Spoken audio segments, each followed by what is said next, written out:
Thompson to throw him out as that final player to secure the victory. And Peavy has played in 4 games so far with the Sentinels. 1 goal, 1 assist, 2 points.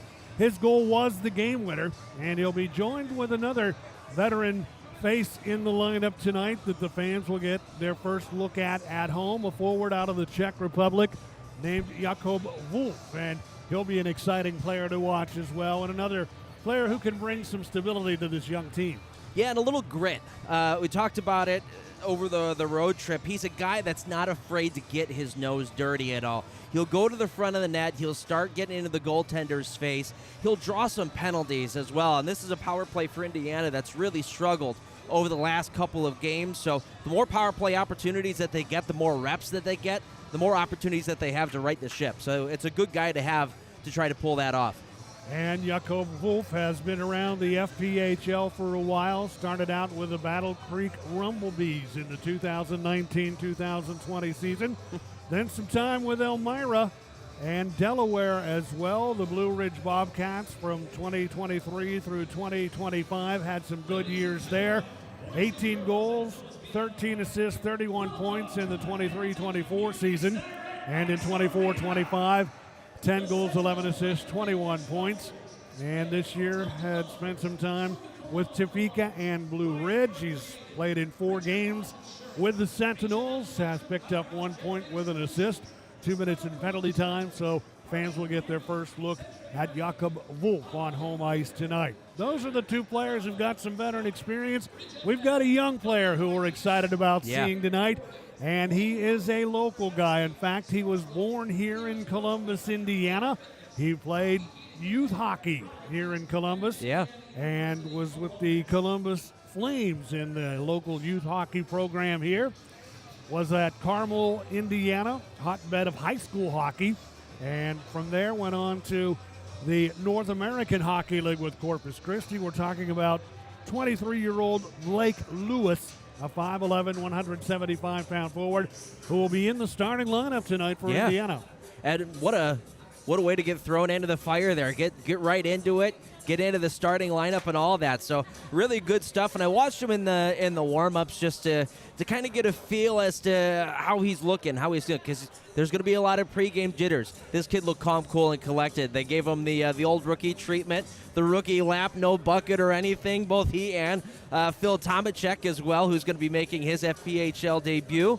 But, really cool to have just a local kid come back home and be part of this Sentinel squad. And Ever talked about it in that interview that he's really hoping that he brings a little bit of a spark of offense into this team that's gotten shut out in 3 of their last 4 games.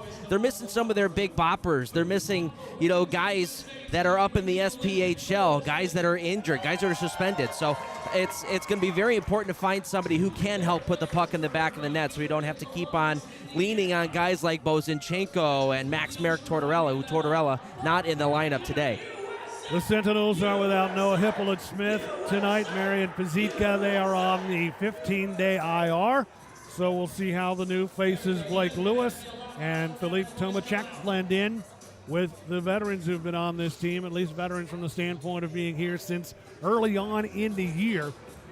As the Sentinels get back on home ice tonight, first time since the middle of January when they've been at home. And a little over a month later, we get set for the start of a 5-game homestand. The Danbury Hat-Tricks tonight and tomorrow, and then the Port Huron Prowlers for 3 games next weekend. The Sentinels coming off a pair of games on the road in Danbury, and it'll be interesting, Andy, to see the goaltending matchup again here tonight. Kyle Penton is who we will see for Danbury. You saw a lot of him on the road last weekend, and Chris Kerr will get the call tonight for Indiana. Penton brilliant in both games last weekend for Danbury, coming off of a couple of tough ones as well going into that weekend. But a shutout victory where he made 26 saves on 26 shots. The day before, I believe the Sentinels had 41 shots on net. And that overtime period, both he and Chris Kerr were called upon to make some miraculous saves. For somehow, some way, we got through that 5 minutes without anybody scoring a goal. So it should be another great matchup again here today. And then on Saturday, John Werber might not have had his best up, but he was certainly left out to dry. That's for sure. Sentinels are playing their 37th game this year. They've won 7, lost 23, dropped 4 in overtime, no overtime wins, 2 shootout wins, 29 points, 7th in the Empire Division, 3-7 in their last 10. The Danbury Hat-Tricks are playing in their 41st game of the year. They have recorded 12 wins, 20 losses, 5 overtime losses, 2 overtime wins, 1 shootout win, 47 points. They are in the number 5 spot in the Empire Division, 13 points behind the 4th place Blue Ridge Bobcats. The Hat-Tricks are 4-4-2 in their last 10.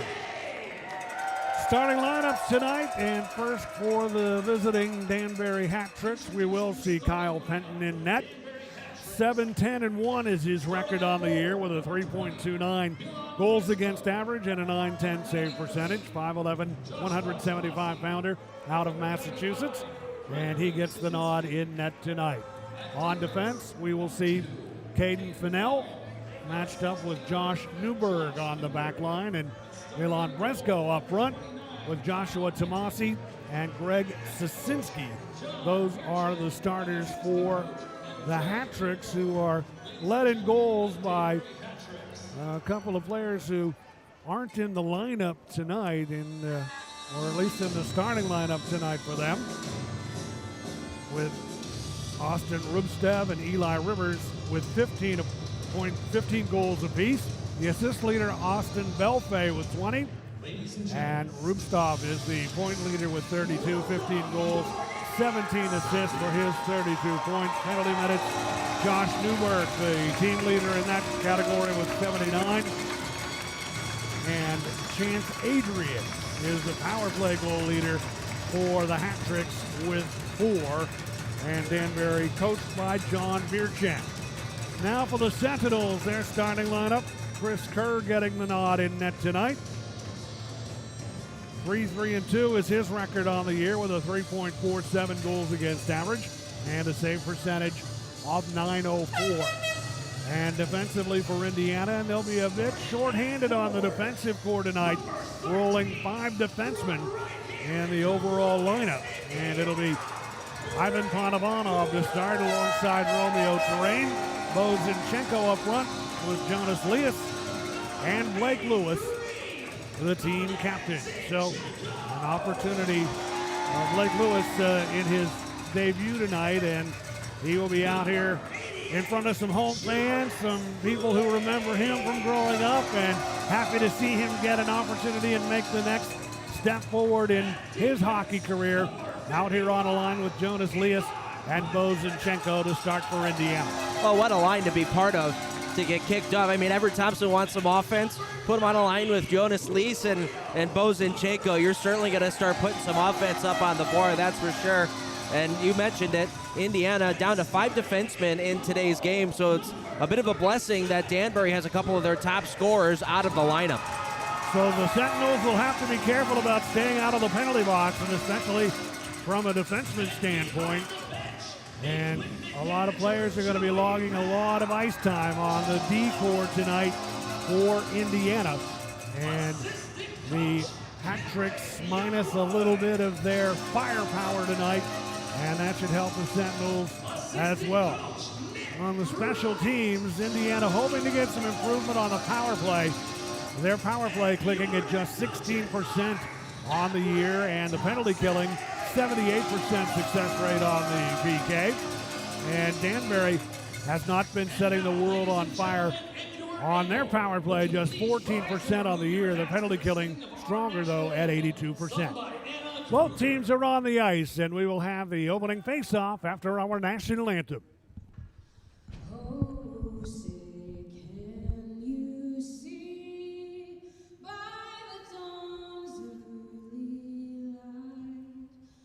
So proudly we hailed at the twilight's last gleaming,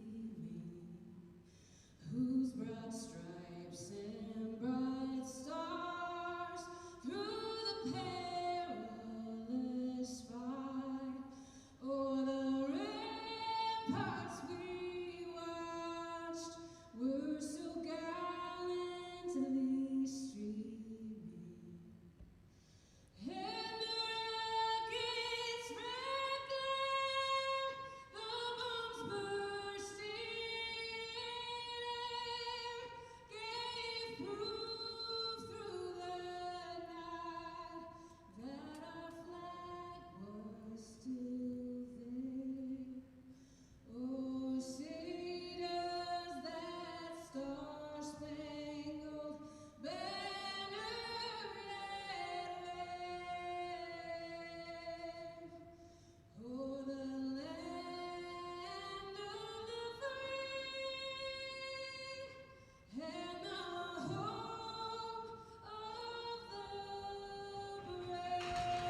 The Sentinels are hoping to be able to string some wins together at home. They have had more success on the road in the win-loss category than they have had here on home ice. Some of the highlights from the action at home this year: they got their first home win on the 19th of December, a 6-4 victory over the Watertown Wolves, and they picked up their first home point in a 3-2 overtime loss against the Blue Ridge Bobcats, and that was on the 29th of November.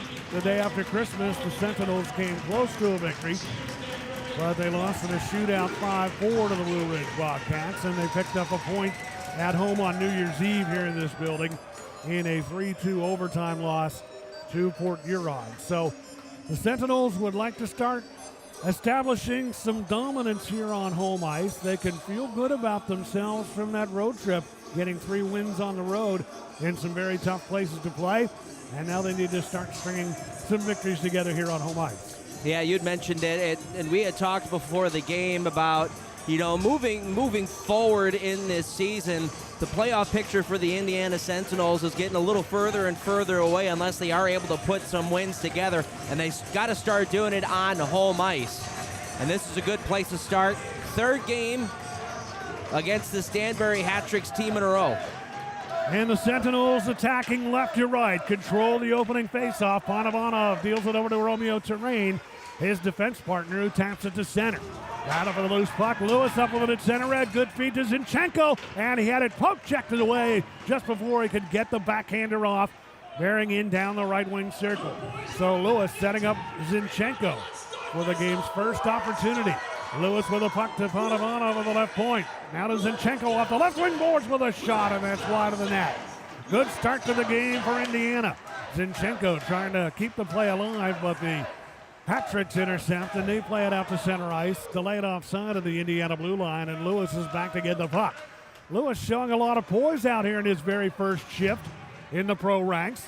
Ahead on the right wing side, the Sentinels with Peavy out here now. Their team captain, some veteran experience in his first shift at home. Hat-Tricks back on the attack now, trying to set up shop in the Indiana end, but the Sentinels bring it up. Here comes Tomacek to center. Had it knocked away at center red. And recovering is Vladdy Pavlov for Indiana in his own territory. Neither team with a shot on goal. We've played 1 minute and 15 seconds of period number 1. As the Sentinels bring some fresh troops out here, dump it deep in the Danbury end. Hat-Tricks quickly back the other way, and the game's first shot from the left wing circle, right on net by Anton Rupstov, is handled by Chris Kerr. So Kerr up to his first challenge on the attempt by Rupstov, who's got 15 on the year. Sentinels play it down deep into the Danbury end. After it on the left wing side for Indiana, Yakov Wolf, first shift for him on home ice, and Wolf in front of the net on the redirect attempt on a puck sent toward the front of the net from the left wing side, and right there to alertly pounce on it and stop it and hang on is Kyle Penton. What a good start, a lot of energy for the Sentinels here right from the get-go. That's a really good shift, a really good opening shift by this line, coming right back out again. Smart play by Everett Thompson, offensive zone draw. Put this line right back out there. And you said it, Lewis, a lot of poise out there, a lot of movement with these 3 guys out on the ice. You see that they're not standing around and watching. They're all moving around. Clean face-off win for the Sentinels. Back to the left point for a long shot whistled wide of the net by Matthew Castillo. Puck in behind that Danbury net. Sentinels trying to jam it free. Lewis is in there, pinned to the boards, trying to work the puck loose. Zinchenko also. They continue to jam away at it. Goaltender looking over his left shoulder. Kyle Penton, as the puck now is freed up. And the Hat-Tricks have it, and they bring it out to center. Eli Rivers into the Indiana end. Rolling it toward the net, cut off on the way to the goal by Matthew Castillo. Ahead now to Jonas Lease on the left wing side of his own end. Outlets right wing with it, Panovanov hustling back though to get to it first for Danbury. Caden Fennell in his own end. And Fennell will clear it out to center ice. Sentinels looking for their first shot on goal. Juwan Davis at center. Rolls it off the left wing boards back into the Danbury end. Ian Tukane carrying it into Indiana territory, left wing side. Davis is in after it for Indiana. Davis, part of this line up front. Davis, outlet feed, left wing side, went off the stick of the Sentinel forward Dylan Infantino, but he's able to recover and drive it in even behind that Danbury net. Hat-tricks with it. Nothing, just the start of things here. And the Hat-tricks trying to force a turnover in the Indiana end and capitalize, and the shot sent wide of the net by Kanderka from the right wing side. And that's one thing that's been a thorn in the side of the Sentinels this year, defensive zone turnovers. Scramble around the Indiana net, and it is played out of danger but kept alive along the right point area by Sosinski. His shot blocked. Pickford keeps it alive. Hit hard by Davis. Puck toward the front of the Indiana net. Kerr dives out. Puck checks it away, and then Infantino will clear it through center and down deep into the Danbury end, and the whistle stops play for icing, but you'll take an icing call there in a moment that you desperately need to regroup. Juwan Davis finishing his hit at the blue line. That's something that the Indiana Sentinels have not been able to do for a very long time. They've not been throwing the body very often, so you can see the energy starting to pick up a little bit here for the Sentinels, being back on home ice, starting to throw the body around a little bit. Kind of gives you a little bit almost of a playoff atmosphere type of mentality. So making sure that the emotions are staying in check as well. Hat-tricks off the face-off, shot toward the net by Rubstov, blocked, and then the Sentinels cleared back down deep into the Danbury end. 3 shots on goal for the Hat-tricks. Indiana looking for their first. Pavlov knocks Rubstov down at center, and that'll enable Tomacek to get to the puck for Indiana. Double teamed at center red, and Rubstov able to take the puck away for Danbury. Rubstov toward the net, and Kerr with a big stop on him. Chris Kerr has been sharp here early on in period number 1, and a good opportunity developed there for Danbury's Anton Rubstov, and 4 shots on goal now for them. That's a teaching moment right there for the young man, Philip Tomacek. Second shift on the Sentinels. Try to dangle his way through a couple players in the neutral zone instead of trying to give that puck off. He had a couple guys open out on the wings. Ended up being a turnover and a really good chance for Danbury back on the other side, and another great save by Chris Kerr. Sentinels control the face-off in their own end. And the pass at center ice grabbed and backhanded by Castillo into Danbury territory. Hat-tricks cleared. Castillo racing after it. Also in there for Danbury, able to get to it first, but unable to get it teed up was Rubstov. He was tied up from behind, and then the puck knocked away from the front of the net by Kerr. And the clock now will stop with 4 minutes and 34 seconds gone in period number 1, and Chris Kerr has been called upon to be sharp here in period number 1 for Indiana. Don't know if I love that call. That would seem like a pretty good play by Matt Castillo on the back check, lifting up the stick. Seemed like he had done it legally. We'd like to see a replay on that to see if maybe he got any hands on it, but Powerade penalty kill for the Sentinels. And the officials thinking it was a scoring chance denied, and the penalty results. Jonathan Paradise and Chris Rowe are the referees tonight. And the Hat-tricks get it to the center point, moving the puck on the power play, and it's put right on net by Jordan Crom, who's got 10 goals on the year, and Kerr makes the stop. 20 seconds elapsing off of that power play clock. Brandon Batens and Dominic Aravante are the linesmen. Jonathan Paradise and Chris Rowe, the officials assigned by the FPHL. And the first penalty kill scenario tonight for Indiana. And Chris Kerr helps that effort as he clears it himself, sweeps it all the way down deep into the Danbury end with that big goaltender stick. Loose puck left wing corner, Sentinels after it, they get to it. Excellent chance to take some more time off of this penalty clock. Ashton Colosso up front on the PK, doing a good job slowing down the breakout. 1:15 to go on the Hat-tricks power play chance.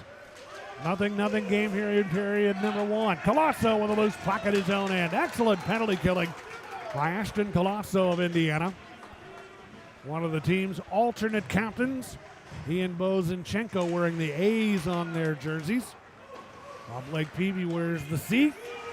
And the Hat-tricks with time down to 50 seconds on their power play. Still time to work with, moving the puck Indiana territory.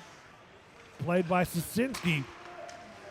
Left wing side leaves a drop pass to an open man. Sasinski on a little give and go now will take the shot as he got the pass back from Eli Rivers, put it on net. Enough with the glove to make the stop is Kerr.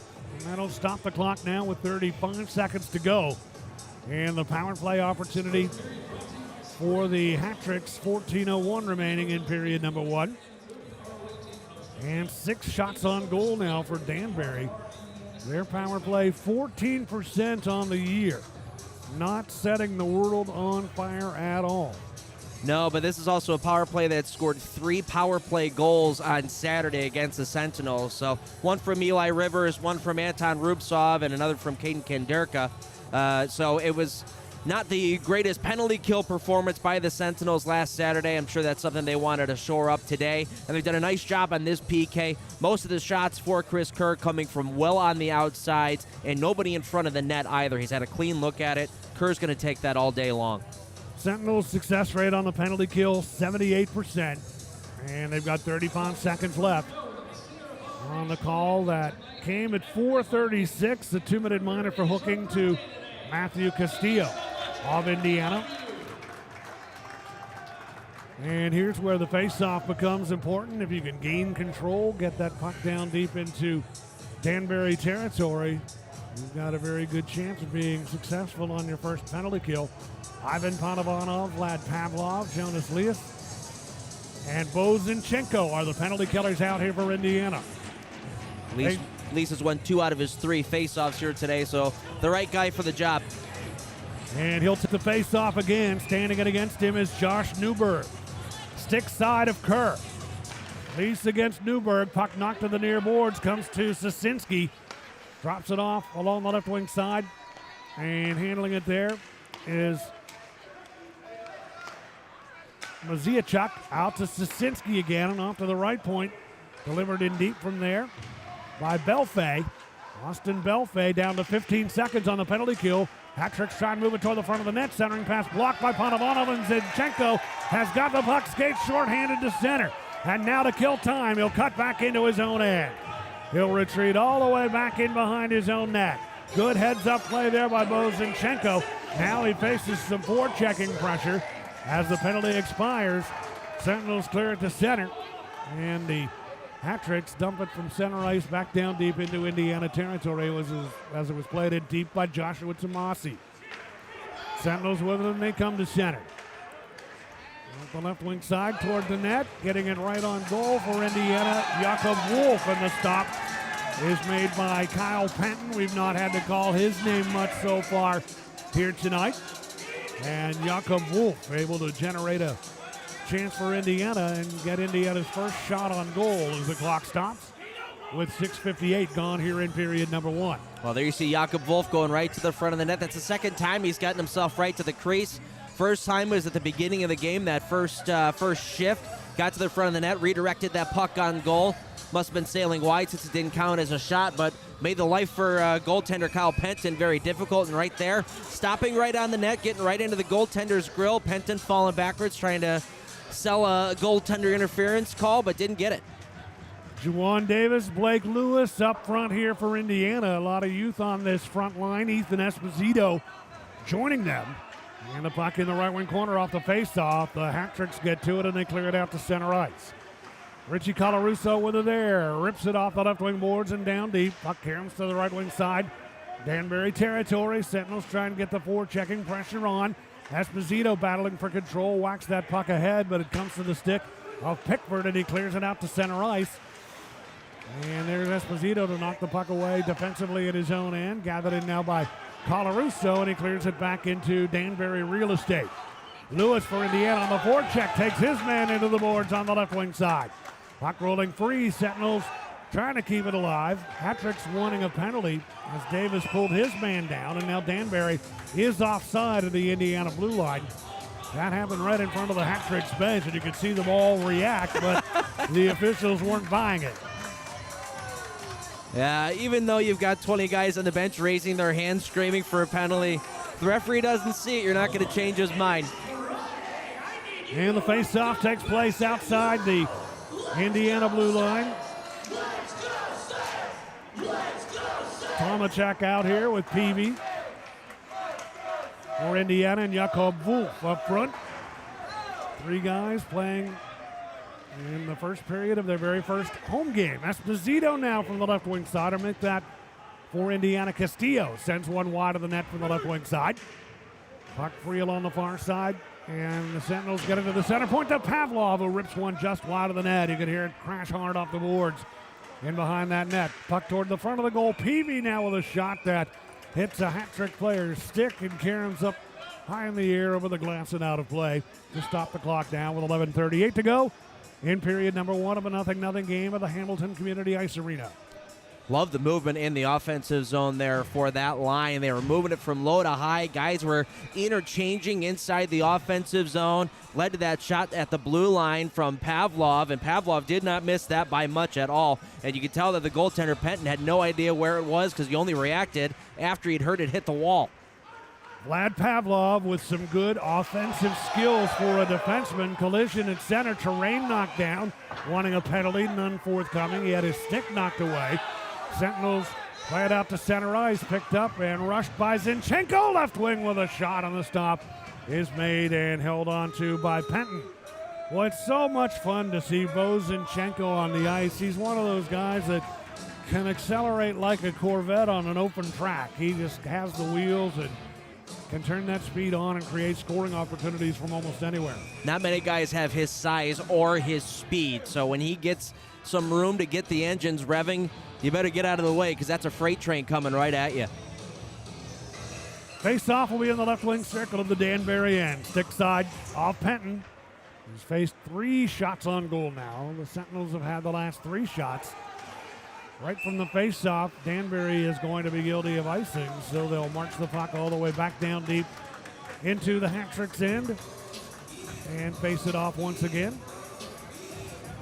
With 11:12 left here in period one. See Romeo train with that full face mask on. He took his stick in that first game, that Friday game against Danbury, up towards the eye area, and it split him open pretty good, and it got nice and puffy, and it looks better today for sure, but he was saying he's going to keep that on for a little while just to play it safe. Romeo Terrain has played in 34 of the 36 Sentinels games, so he's somebody who is well familiar with the way things have gone for Indiana here this year. Puck played by the Sentinels down deep into the Danbury end. Artur Karasov up with it defensively. Good size, 6'4", 200-pound defenseman. And the puck played by the Sentinels now from the left wing side, cleared by Colarusso on the backhand out to center red. Here comes the hat tricks there off the puck. Rubasov, left wing side, Indiana end with a shot one wide of the Indiana net. Loose puck kept alive. Hat tricks had to jump for a while offensively. We've seen the Sentinels getting the better of the opportunities after Danbury had a power play chance.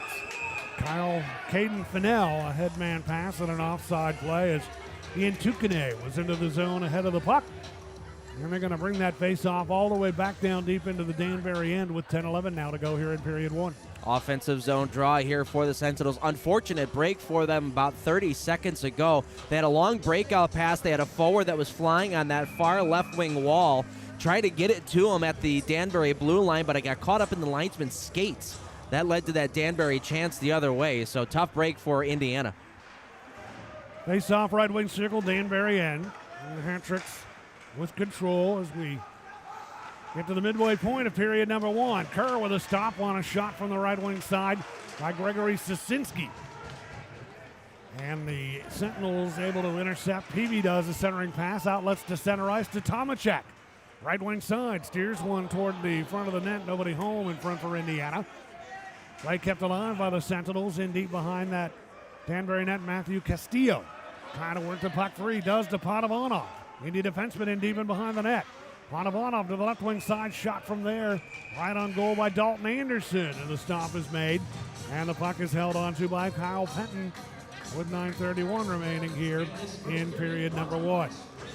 And while we have a moment, I'd like to mention for the folks, especially who are tuned in from Danbury with us tonight and all around the FPHL, Johnny Ruiz being honored by the Sentinels, the team wearing a sticker on their helmets in tribute to the Hat Tricks captain who suffered a stroke on the 27th of January, affecting areas of his speech and cognitive function. 32 years old. The good news is the team has said that he's made tremendous progress in his recovery. He's played over 250 games for the Hat Tricks, holds the franchise record in goals, points, and assists, and glad to hear the news that the team stating that progress is being made in his recovery. Yeah, we were on the bus when we had heard the news of everything that had happened, and it was one of those things where you can kind of feel the shiver go up and down the spines of everybody on the bus. So, horrific news, and great to see that Johnny is making progress. That's one of the things where anything hockey related is all secondary, and all the tributes and all the outreach that you've seen on Johnny on social media has just really shown you what he's meant to the FPHL, let alone Danbury. And we certainly remember his presence in their lineup when they won here on the 25th and 26th of October. Yeah.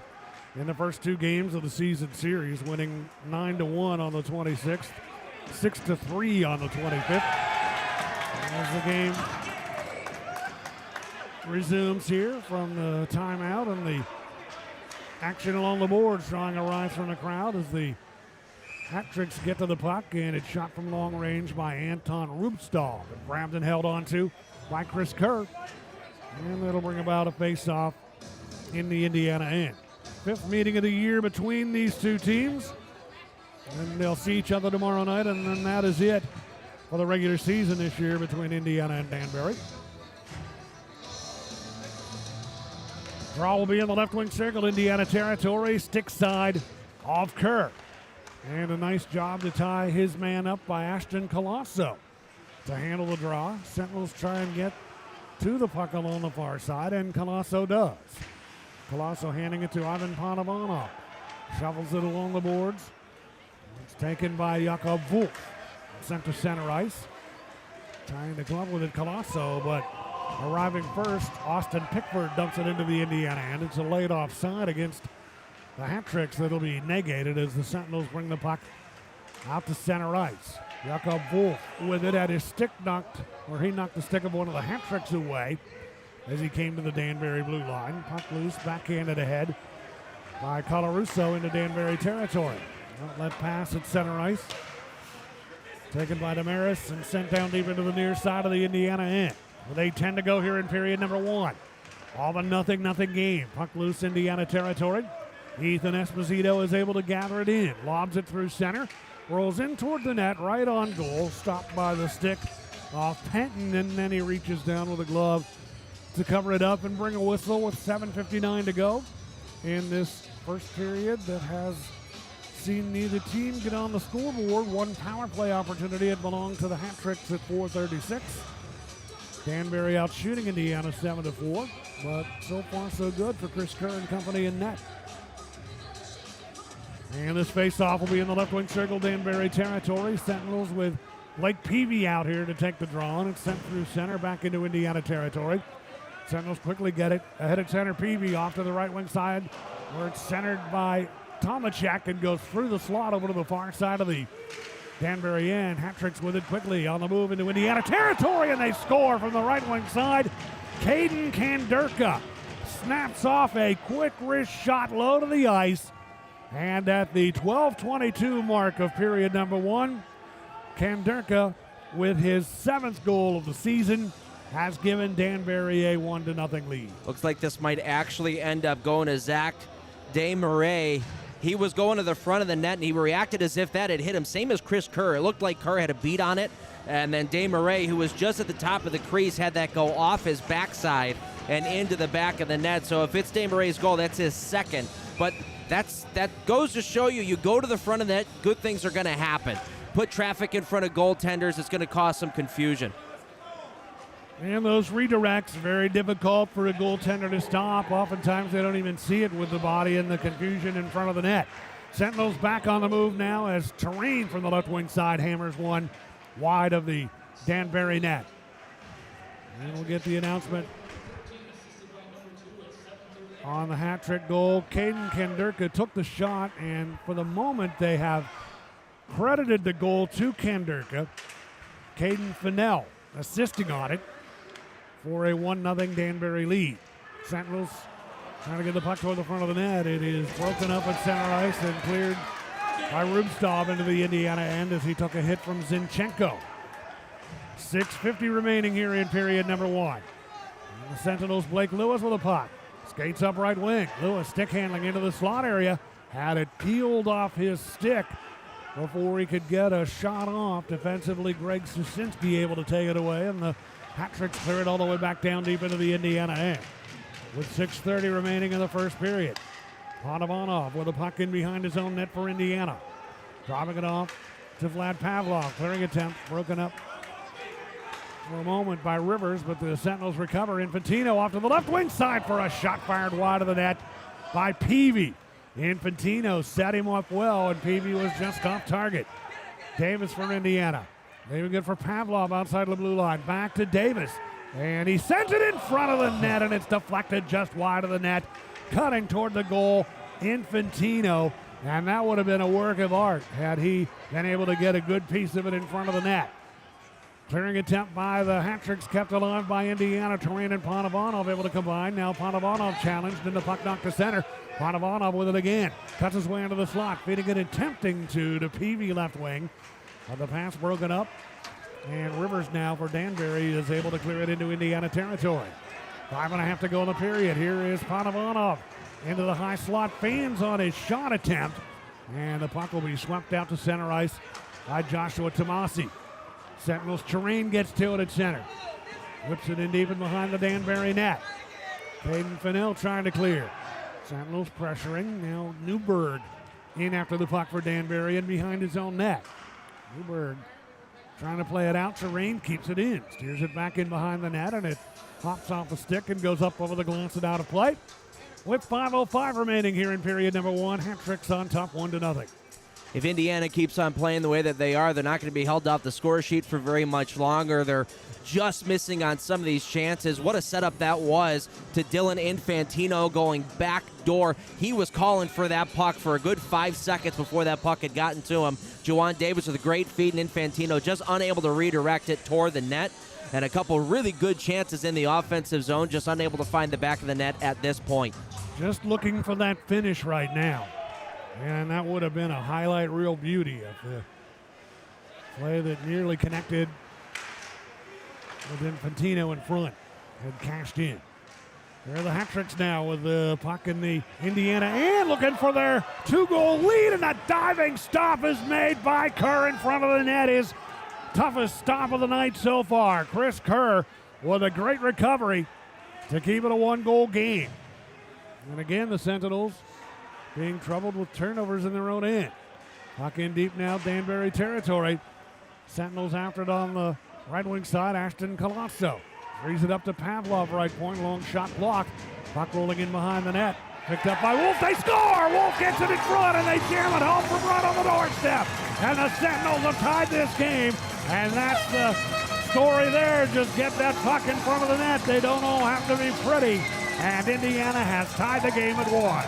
What a spectacular pass from below the goal line by Jakob Wolf. His back to the play. Dalton Anderson cuts down the middle of the ice, and he absolutely labels this puck into the upper right-hand corner. What a shot. What a setup by Jakob Wolf, who's got his second assist in an Indiana Sentinel sweater. And Dalton Anderson with his 4th goal of the season. And Indiana on shot number 5 has evened this game at 1. Here's Colarusso in his own end, steering it off the left wing boards and back into Danbury territory. Hat-tricks play it out to center ice. As Crom is able to dump it into Indiana territory. Anderson with a goal, Jakob Wolf. And Vlad Pavlov also assisting on it for Indiana. And the Sentinels keep it alive. Zinchenko from the right wing side, and the shot kicked out by the left pad. Off Penton. Sentinels getting some momentum from that tying goal. As the crowd starts to come to life here with 3:25 remaining in period number 1. And the hat trick steered up center ice. Davis with it there. He is tripped up. Penalty coming up against Danbury. And here's an opportunity now for Indiana to go to work on the Haas Insurance power play to try and take the lead. After they get the tying goal from Dalton Anderson, they'll get their first chance on the power play right here.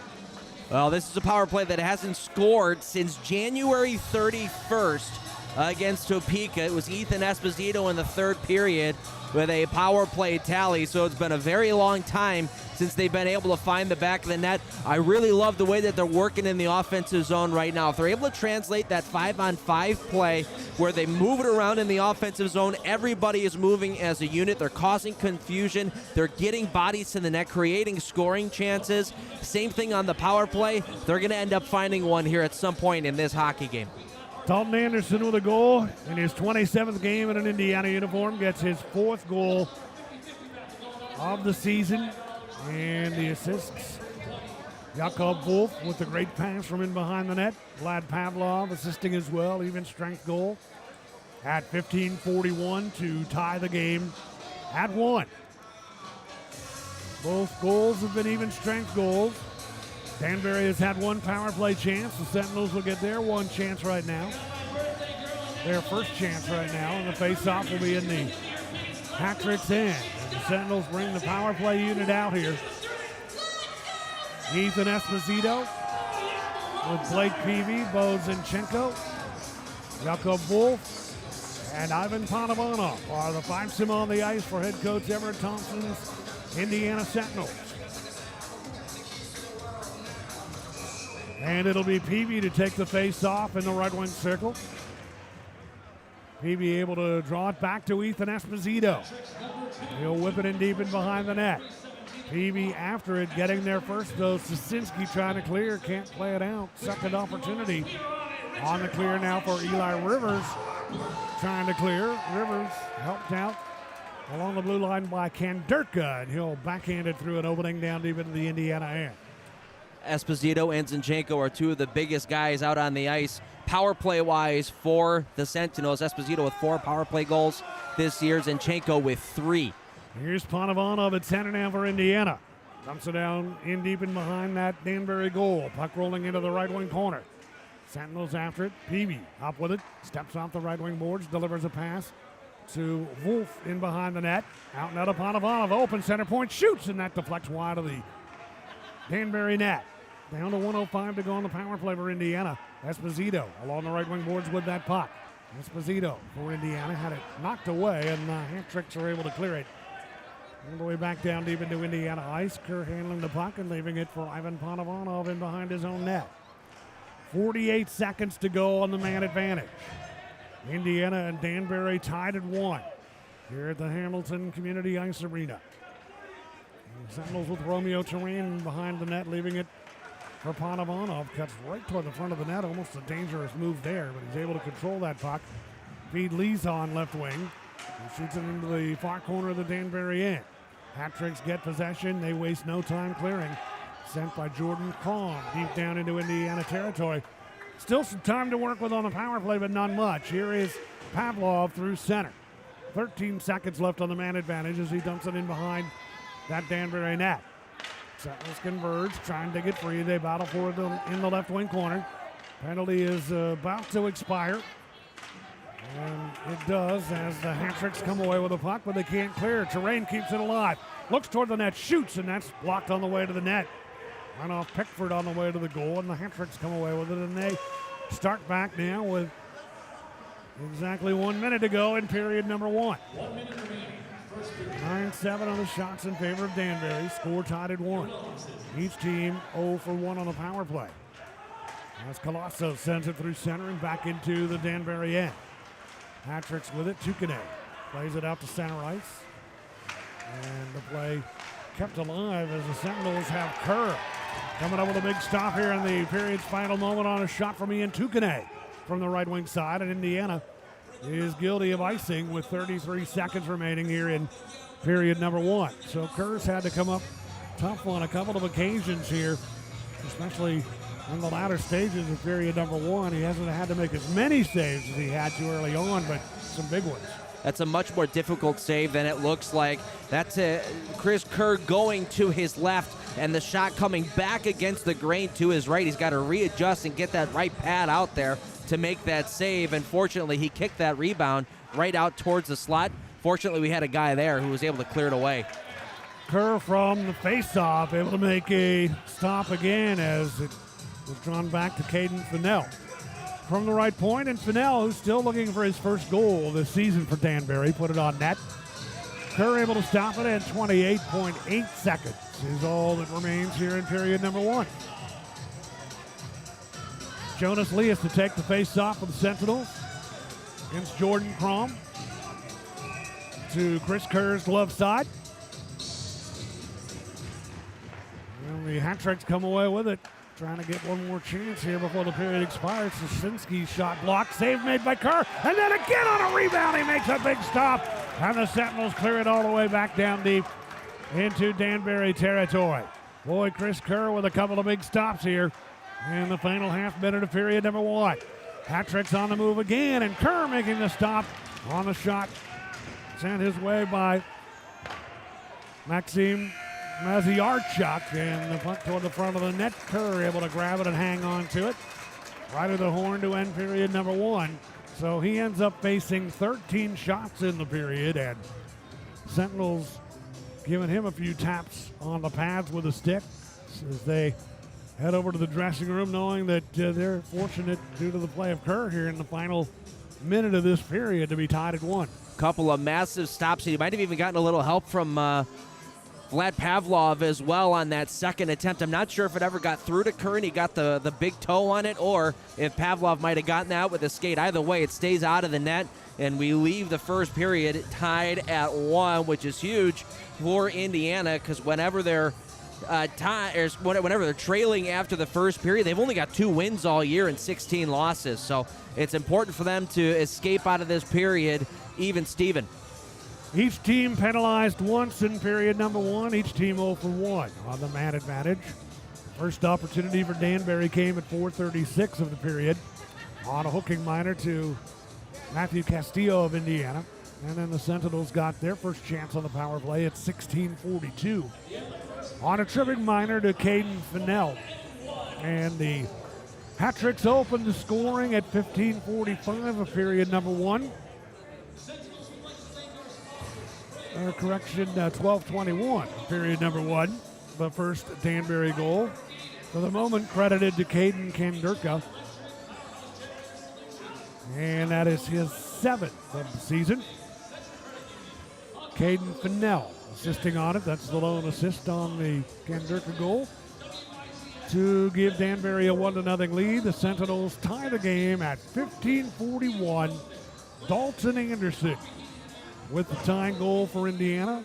Anderson with a good bit of pro experience in his background with the Sentinels, playing in his 27th game in an Indiana uniform. And he was the beneficiary of a great pass from in behind the net from Jakob Wolf, who gets the first assist on the goal. Vlad Pavlov assisting as well. Even strength goal for Anderson to tie the game for the Sentinels at 1-1. Shots on goal in period number one, 13-7 in favor of Danbury. So 1-1 after one for Indiana. They did a good job staying out of the penalty box. They got the big saves that they needed from Chris Kerr, and we'll see if they can get some finishing around the net. They did generate some good chances in period number one. Yeah, very strong penalty kill at the early stages of the hockey game. And some really good moments inside the offensive zone for Indiana, where once again they were able to hem Danbury inside their own end, move the puck from low to high, cycle it down low, cause some confusion, get some shots from the blue line, couple of these shots from the point are starting to get blocked, so I'd like to see the Indiana defensemen start to get a little more creative. Either change the angle when you're releasing the puck, drag your stick in a little tighter, or fake that shot, get the guy who's in front of you down, move over just a hair and have a little bit more of an opening, maybe generate some more chances. But the second period is going to be a little bit more, I would assume, be a little bit more defensive-oriented with the period of the long change. But if it still is as open as it was in the first period, we're going to see a lot of goals on the board. And if you're joining us late, the Sentinels playing with just 5D tonight. So that'll challenge things with the long change a bit here in period number 2 as well. Taking a look at the out-of-town scoreboard around the FPHL. A lot of activity going on this weekend, and it all started off last night with the Port Huron Prowlers scoring a 3-2 win over the Topeka Scarecrows in a shootout last night. And now tonight, the Binghamton Black Bears on the road in Watertown tonight. And away from home, no problem for Binghamton. 4-0 they have the lead over Watertown in period number 1. PD Ice Caps with a 2-0 lead over the Columbus River Dragons. And that is in the second period. And games just getting underway. The Port Huron Prowlers at Topeka. Athens Rock Lobsters on the road in Baton Rouge against the Zydeco. And the Twin City Thunderbirds facing off tonight in Monroe against the Moccasins. And we look at who's hot and who's not around the league right now. The hottest team in the FPHL is, without a doubt, the Columbus River Dragons. And they have won 11 in a row to make things very tight over in the Continental Division. I believe that dates all the way back to their weekend against us here in Indiana. Last time we were on home ice back in mid-January. Yeah. And they have closed the gap and got into the chase for the top spot in the Continental Division. 5 points behind second place Monroe and 6 points behind first place Athens. So they are the hottest team in the league right now. The Athens Rock Lobsters still hot as well, 7-3-0. In their last 10 to maintain a 1-point lead over Monroe in the chase for first over in the Continental Division. And Monroe staying right on their heels, 6-2-2 in their last 10.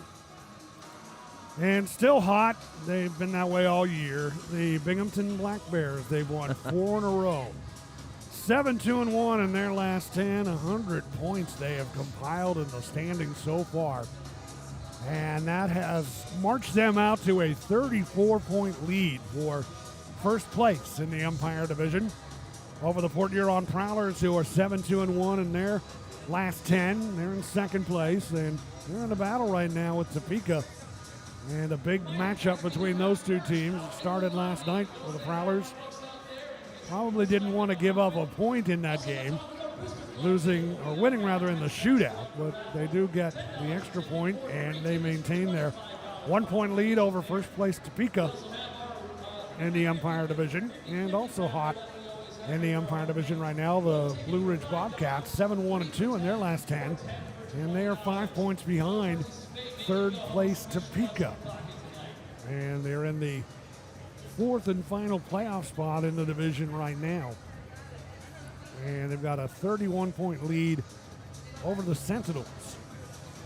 If Indiana has an opportunity, if they can string something together, channel their inner Binghamton Black Bears, Columbus River Dragons put an incredible run together. Mathematically, they still could get there, but they'd have a 31-point difference to make up here with we're into the month of February right now. Well, here's the thing. I mean, you can look at it as, that's a massive hill to climb, and, playoffs are well out of reach, which it may very well be. But you're not just looking right now with this team for this season alone. You want to put together a very good final month and a half of the season to lead up until next year, because if things go right, you get a lot of these guys to return back.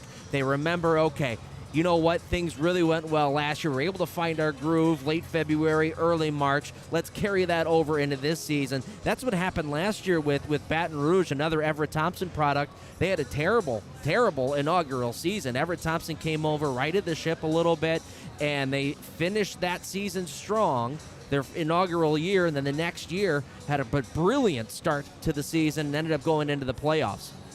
And it's all about building for the future. Obviously, if by some miraculous stretch you could get into a playoff run, that's fine. But the main thing is building for the future and generating a core of this team that the fans can get behind. And a lot of enthusiasm has been generated throughout the community with the official announcement today of the ownership of the team being taken over by local business entrepreneur Ryan Furr and Ryan Furr Creative. The announcement made and the news released today. So certainly congratulations to Ryan as he takes over the helm of the ownership. And good, solid local ownership and roots in the community is something that could go a long way for this franchise. Well, we're getting local all over the board. I mean, the Ryan Furr and the Ryan Furr Creative has been around all season long, helping out with the graphics and putting together our streams and all that good stuff. So stepping into an ownership role here, he's very well known around these parts, that's for sure. And now we've got new guy coming into the lineup, Blake Lewis, who grew up right here as well. So a lot of home cooking happening right now with the Indiana Sentinels. Blake Lewis, born here in Columbus, Indiana, raised in Columbus, played youth hockey here, and continued his hockey career collegiately in the North American Hockey League with Corpus Christi, and getting a chance to step back out on the ice here tonight in Indiana. I'm sure once we get a chance to talk to him and catch up with him, he's got some memories of playing on this ice and in this building when he was playing in the Columbus youth hockey program, and makes his FPHL debut tonight. So it's a 1-1 game between the Indiana Sentinels and the Danbury Hat-Tricks here at the Hamilton Community Ice Arena in Columbus, Indiana. Sentinels hockey is brought to you by Sprague Hotel Developers. We will be along with the start of period number 2 in just a bit here on the Indiana Sentinels Hockey Network.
1-2, 1-2, 1-2.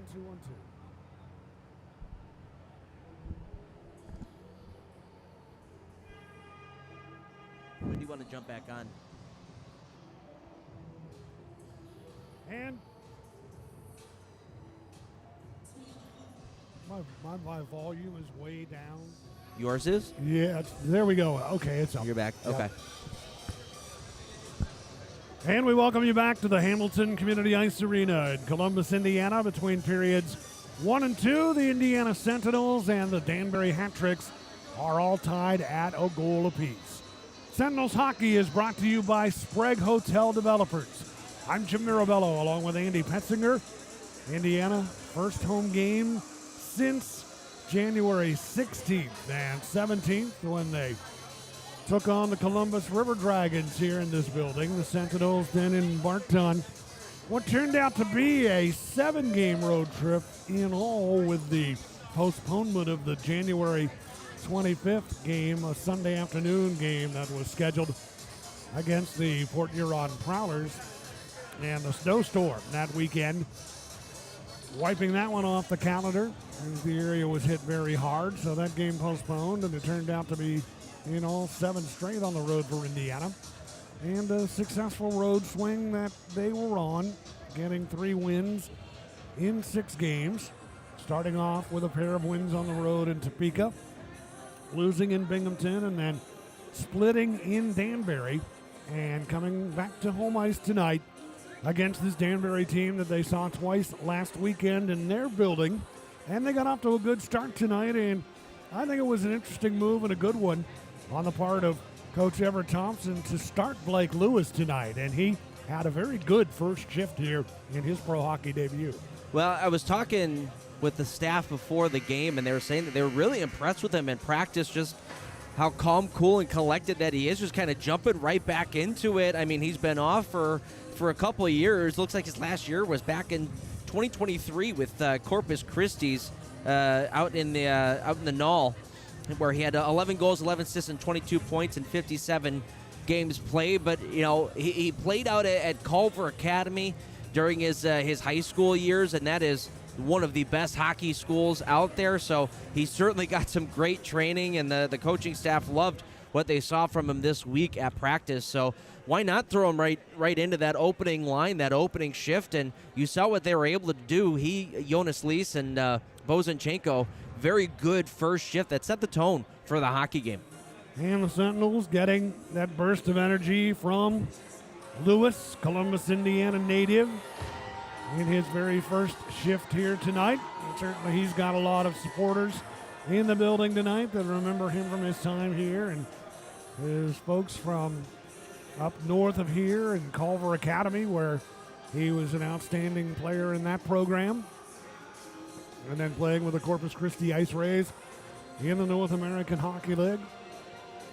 And a team that's a very rookie-laden team. Good to see some veteran presence in the lineup. A couple of guys making their home debuts for Indiana tonight. Blake Peavy, team captain, and Jakob Wolf, pro out of the Czech Republic. And Wolf got an assist on the lone goal for Indiana tonight that was scored by Dalton Anderson, who is a 5'9", 187-pounder out of Ontario, and he brings a good bit of experience with him, too.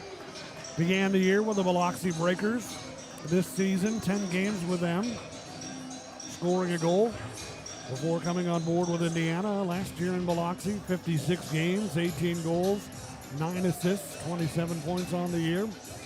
23-24 campaign, 12 goals in 49 games in Mississippi. Spent some time in Elmira and Columbus, mostly Elmira in the 22-23 campaign.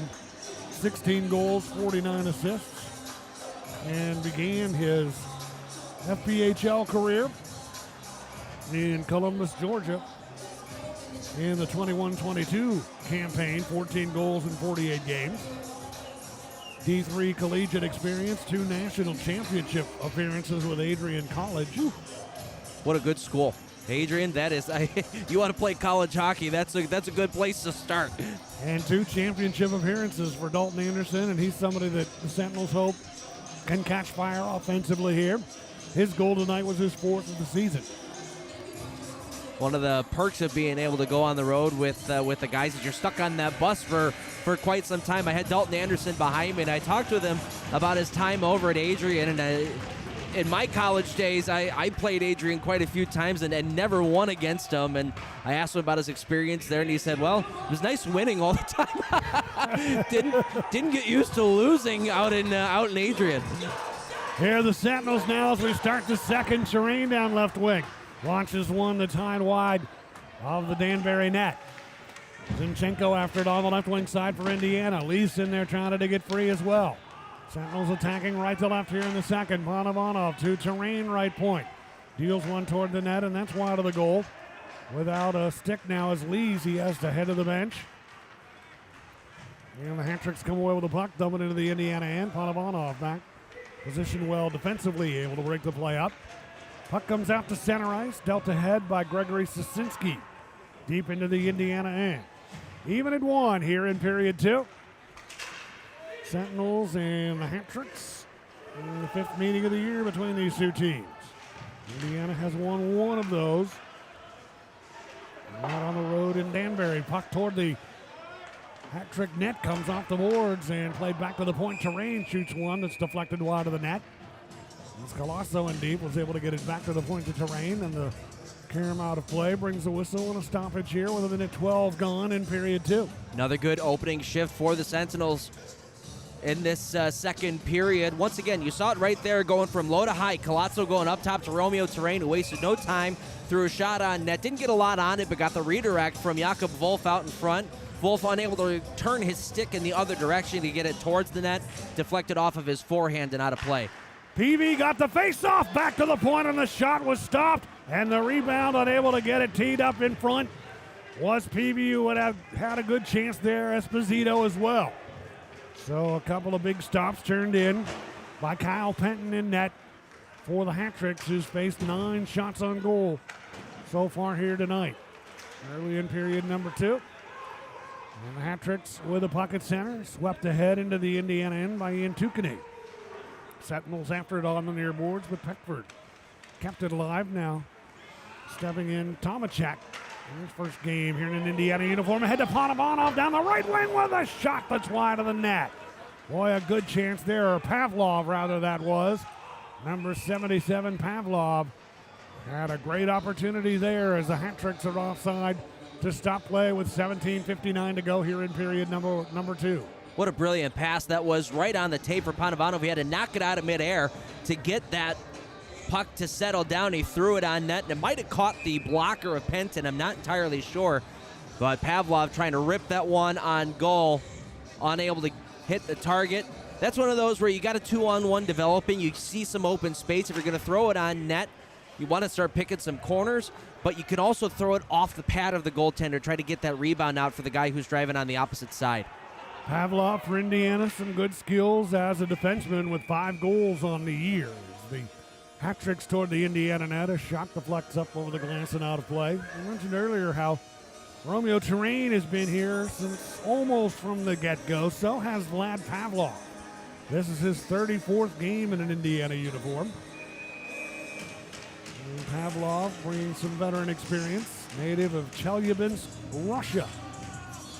Began the year with Biloxi, briefly with them before coming on board with Indiana.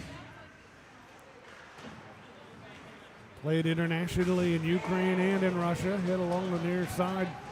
Davis coming together with Andrei Simonchek along the near side. And the Sentinels send it to center. Went off Infantino's stick. He's after it, and it's poke checked away from him by Fennell right at the last minute. Now Colosso with it in behind the goal. Colosso stick handling to the far side on the backhand. Knocked away from him. Castillo keeps it alive left point.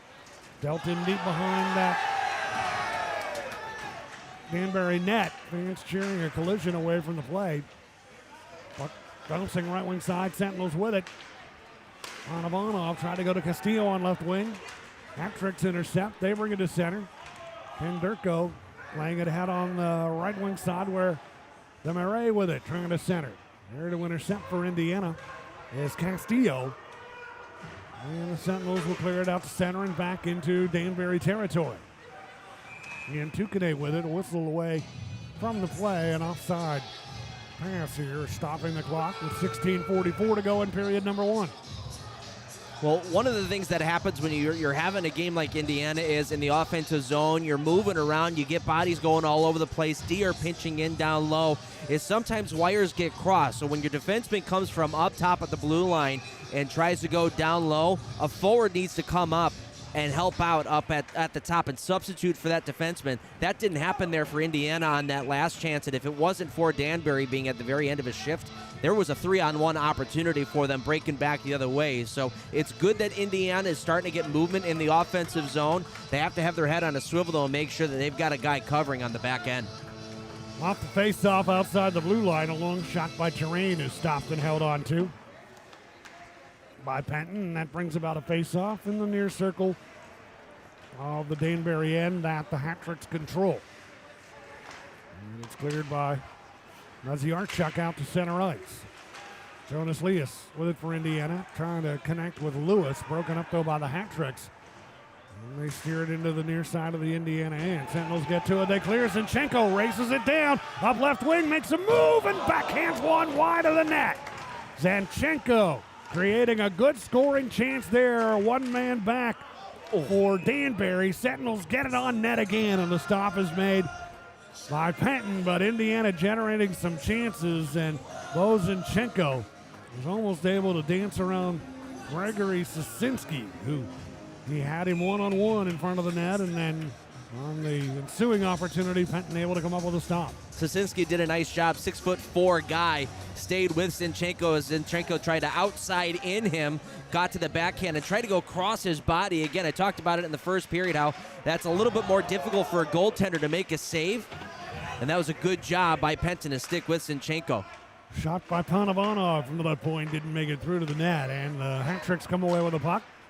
Delivered to Belfay, right wing and center, and he backhands it into the Indiana end. Puck in behind the Sentinels net, and it's dealt ahead by Pavlov, trying to clear. Pickford kept it in, deals it in deep, right back to Pavlov. Long outlet feed to Wolf at center. Jakob Wolf played it ahead. Infantino after it, and his shot caroms up over the glass and out of play, and then Infantino gets into it in behind the net with Pickford. And players from both sides converge, and the linesmen move in. We've only had 2 minor penalties in this game, both back in period number 1. And Infantino had his anger up toward Pickford in the left wing corner. Those were the initial 2 antagonists, and we'll see if referees Jonathan Paradise and Chris Rowe issue any penalty time here. 4 minutes and 33 seconds into period number 2. Looks like we'll go 4-on-4 here. Infantino going to go to the box. Same thing. They're going to send Infantino off, and let's see who's going to go for Danbury. There were 4 guys for Danbury who were in that scrum, so I'm not sure who they're going to end up giving this penalty to. One guy did end up getting their hands up pretty high on Infantino. You saw his helmet on top of his head get pushed back a little bit, so he ate one, but we go 4-on-4, which gives us a lot of space on the ice, and with the way that the Sentinels are running right now in the offensive zone, a lot of space is a really good thing. It's Krama's going to sit down as well. He was one of the players who had come in to join the fray after Infantino and Pickford started scuffling in the near corner. So they'll each get 2-minute minors, and each team a man short. I want to go back to that Zinchenko opportunity where he had missed the net. An important thing, and something to learn for some of the young guys who are on the bench for Indiana. He didn't just hang his head and get off the ice after he had missed that opportunity. Where did he go? Straight to the front of the net, and it got him another chance. There was a shot from Romeo Terrain at the blue line. Zinchenko got the tip on it, so never quit on a play. Sentinels set up Panovanov, and he scores to put Indiana on top. Right off the face-off. Ivan Panovanov with a lot of room to work with. Picked his spot, scores, and gives Indiana a 2-1 lead. Well, Ivan Panovanov has all day and next week to walk down here. A total miscommunication by Danbury. The closest guy is Caden Fennell, and he's almost at the bottom of the circles.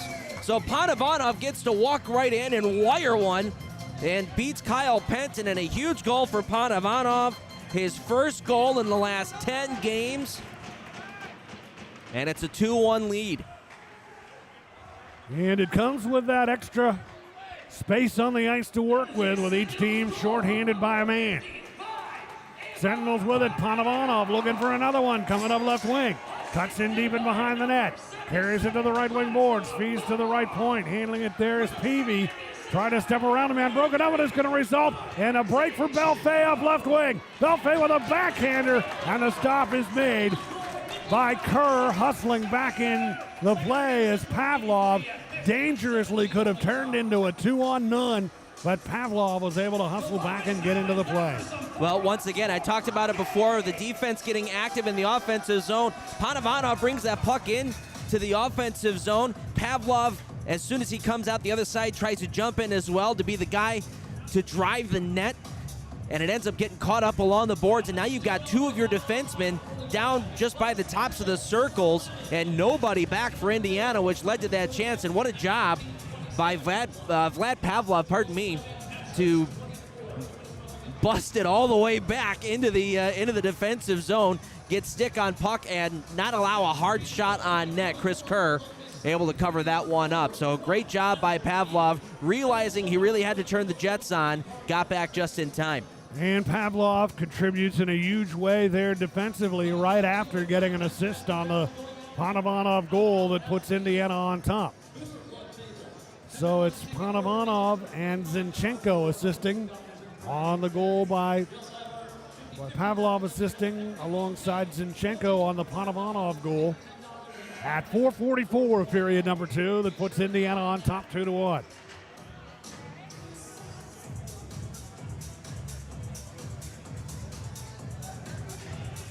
So the Sentinels,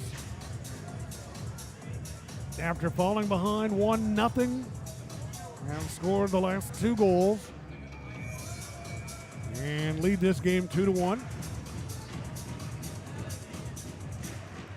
With 14:45 to go in period number 2, right from the face-off in the Danbury end. The puck caroms up over the glass and out of play. And we'll get set to face it off again. Having Panovanov with his 3rd goal of the season for Indiana.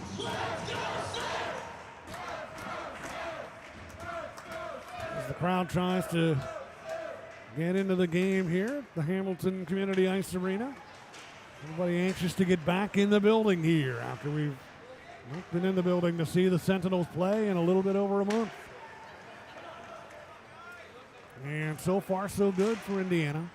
Hat-tricks deal it into the Sentinels' end. Back for it, Panovanov. Knocked off stride. Panovanov able to get back up, get back into the play. Unable to clear it out, though. Held in, left point, long shot by Tukane. Sticked aside by Kerr. Leas trying to clear it out. Leas pinned to the boards along the right wing side. Panovanov in there for Indiana. 2 hat-trick players in there, now a 3rd, and they dig the puck free, and it comes toward the front of the net, and Kerr makes a big stop from right on the doorstep. Puck kept alive, and fanning on it from the left point was Sosinski after Kerr made a big stop right in front on Anton Rubstov. And the puck cleared by the Sentinels back into Danbury territory. Rubstov does not miss too often on those with 15 on the year. Here is Danbury again on the attack, and a chance from the left wing side, stopped by Kerr. As in tight was Sosinski to challenge him. Penalty time over. Each team back to full and even strength after the coincidental minors expire. And the Sentinels get it to Esposito at center. Some room to work up left wing. Cuts in deep toward the net, and then tied up at the last second right from behind by Caden Fennell. Peavy, after the puck on the near side, overskates that puck. And Belfay comes away with it now for Danbury, and he'll clear it out to center ice. With 12:54 remaining here in the second period. And this shot down deep into Indiana territory. Fennell back for it in behind his own net. Ahead now to Eli Rivers, playing at the center to Crom on left wing. He's knocked down. Hit and knocked down was Crom. Still the hat-tricks on the move, Indiana territory. In behind the net, Terrain trying to break up a centering pass. Now fired from the left wing side, wide of the Indiana goal by Austin Belfay. Bouncing puck along the far side, Sentinels territory. Newberg keeping it alive.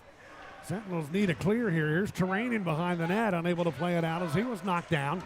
Indiana tired right now. They need to get some fresh troops out here. The puck in deep Indiana territory and grabbing it and clearing it out to center to take some heat off is Ashton Colosso.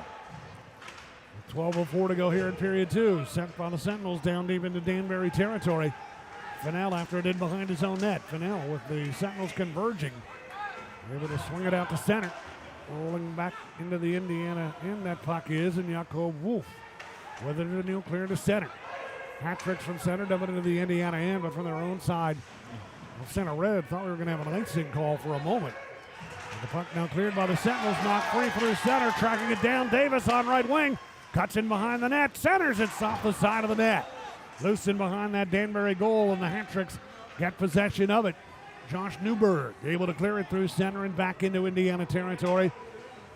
And the Sentinels get to it, leading it 2-1 with 11:19 to go here in period 2. Sentinels with it. Davis left it for Anderson, and he'll knock it in deep in behind that Danbury net. Davis after it on the right wing side. Jawan Davis dumping it in behind that Danbury goal. Sentinels with Wolf after it.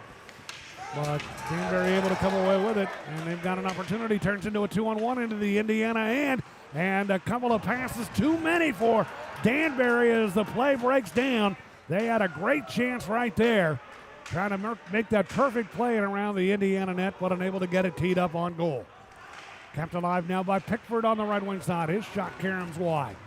Puck bouncing in behind the Indiana net. Hat tricks with it. They try and center, and fanning on it in the right wing circle as he tried to one-time it on the net was Gennaro Fonduto. And the Sentinels come up with it and they'll clear it. It's right off the stick at center of Lewis, but it's whistled down on an offside play with 10:22 to go. Fans not liking the call right at the blue line. Lewis said he'd been able to take that pass cleanly. What about a good chance there? Well, Indiana getting a little careless from a defensive standpoint. In the offensive zone, Matthew Castillo trying to pinch in to keep the play alive. Jawan Davis comes back and substitutes for him. Davis then tries to throw a hit along the wall when he's one of the last men back. That's what led to that odd man rush back the other way. So if you're a forward, if you're going to make a play like that, make a hit, you've got to make sure that the puck comes with you and it can't escape. As we're nearing the midway point of this game, Indiana on top 2-1. The Sentinels trying to battle their way out of their own ends, and Chenko comes away with a puck. Outlets to Lewis at center. Skating up right wing, shoots one, and that's blocked on the way to the net. Rolls in on goal, covered by Patton, and he'll hang on to it. Caden Fennell able to get a piece of that puck. A shot by Lewis. And covered by Patton to stop play with 9:58 to go here in period 2. Sentinels hockey brought to you by Sprague Hotel Developers. I'm Jim Mirabello along with Andy Petziger here at the Hamilton Community Ice Arena with the Sentinels. They've really had just 4 games here at home in which they've been able to collect at least a point out of. They've won just twice here on home ice, and they're hoping to be able to establish some dominance here at home.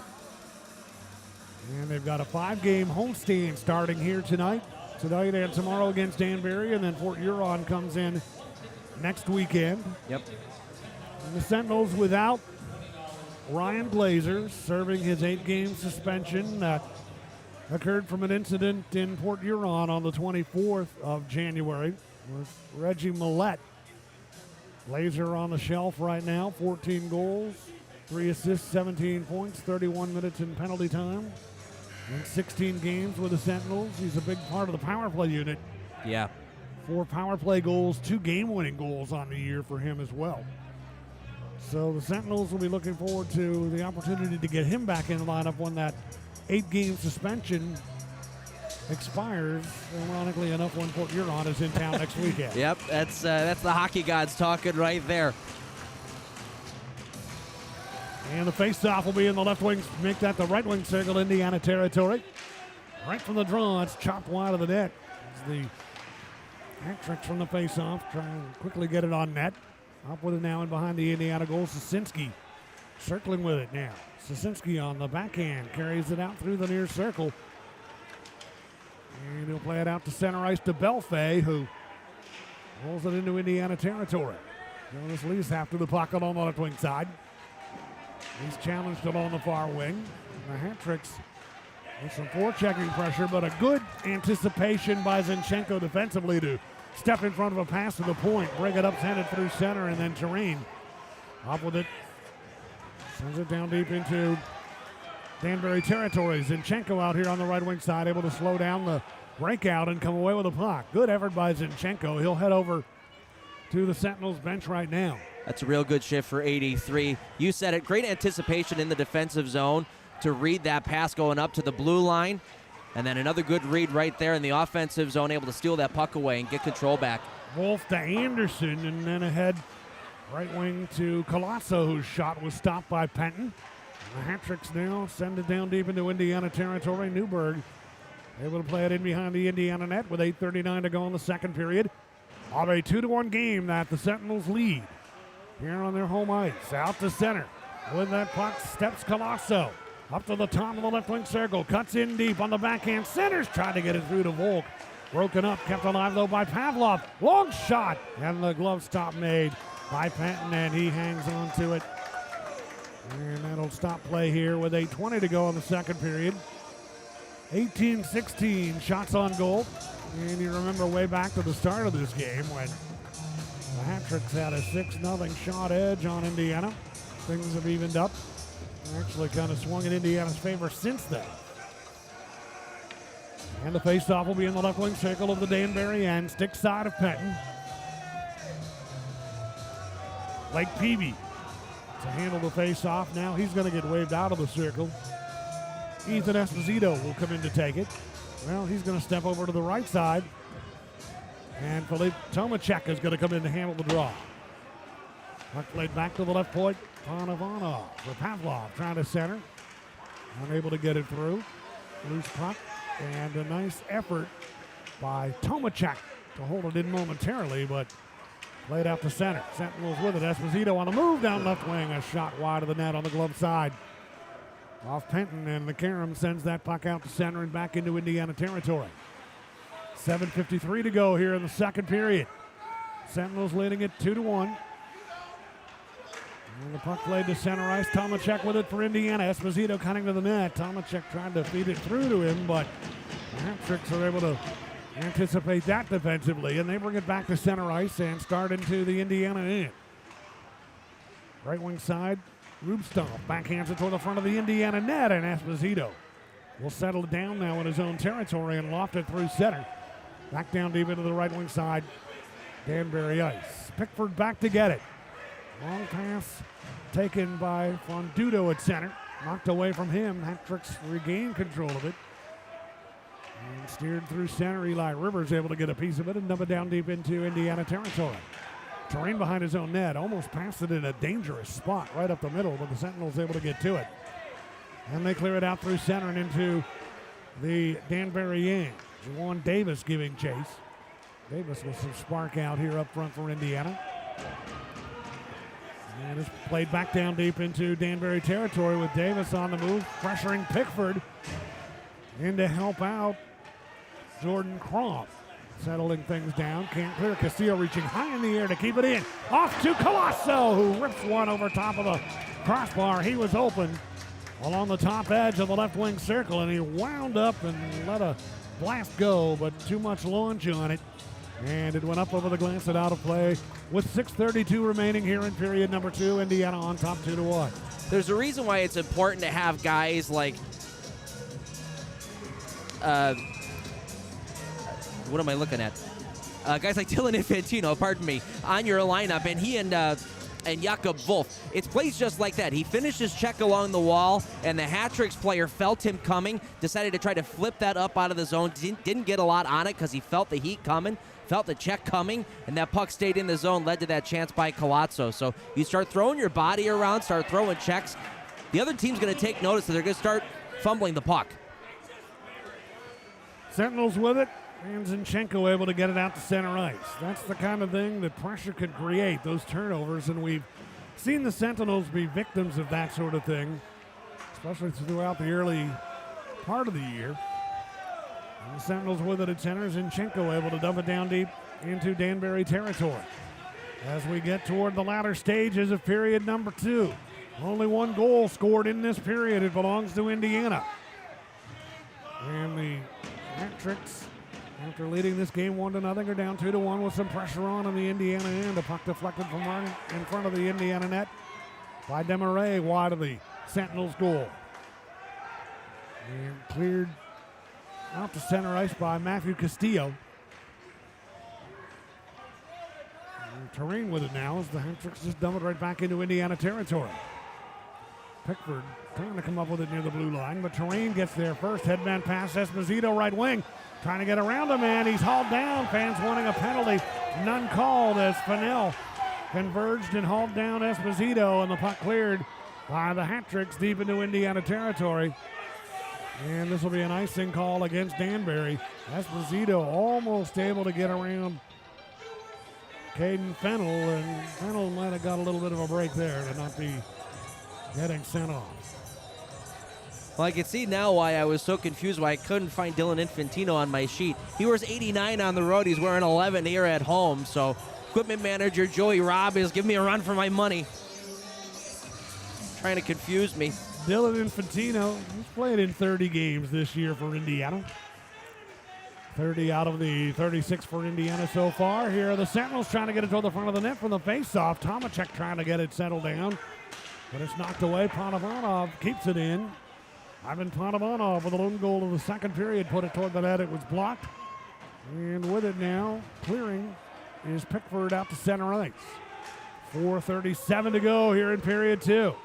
Colosso at his own end for Indiana, handing it to Panovanov. Headman pass. He almost had it snuck through to Davis, but Pickford was able to pick it off at center ice.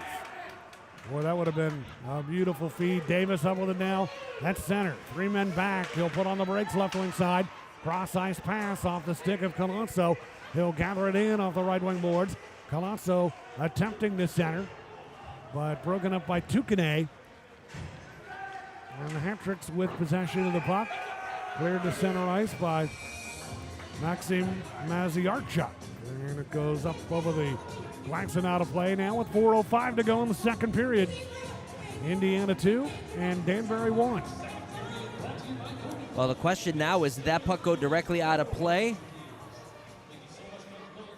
Or did that go off of Infantino? Because if that puck goes directly out of play, we might be looking at a penalty here against Danbury for a delay of game.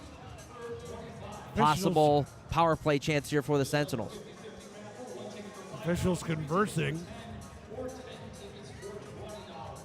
And the way the rule reads, if a team sends the puck directly out of play and not touching the glass, not touching an opposing player, it is a delay of game penalty.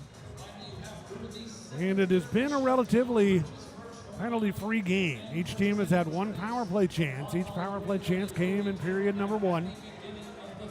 The Hat Tricks got their first at 4:36 of period number 1 on a hooking minor to Matthew Castillo. Indiana went on the power play at 16:42 of period number 1 on a tripping call to Caden Fennell. Penalty killing units for both teams were able to do the job. All of the goals have been even strength goals. The only penalties we've had in the second period were coincidental minors at 4:34 to Dylan Infantino of Indiana and Jordan Crom of Danbury. And we will stay 5-on-5. No delay of game penalty here. It is still a 5-on-5, and the face-off will be in the left wing circle. Stick side off Kyle Penton. And Peavy waved out of the circle. Some frustration for him. It's the second time this period. And twice in a row. Yeah. And the Hat Tricks off the face-off, managed to clear it out to center ice.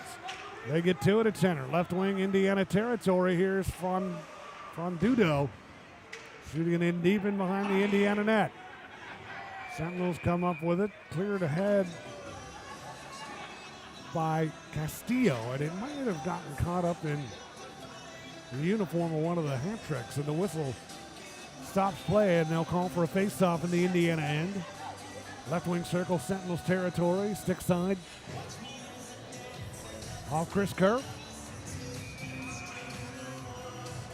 He's part of the goaltending tandem of himself and John Werber. Most of the action has been logged by Werber this year. Werber 5-12-2 on the season. Kerr 3-3-2. And Kerr's turned in a strong effort here tonight, allowing just one goal.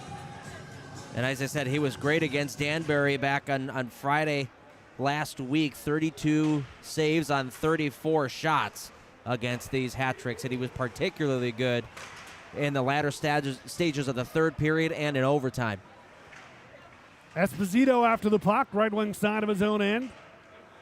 Clears it along the far side. Jakob Wolf over there defensively looking for an opening. Does clear it to center. Esposito with it.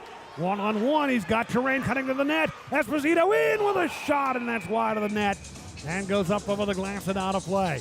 Was watching to see if he would feed Terrain, but he decides to take the shot himself. And the Sentinels, trying to stretch their margin to 2, had a great chance there. Well, great job by Ethan Esposito to even knock this puck down to get control of it. And Romeo Terrain saw the opportunity and jumped right up into the play.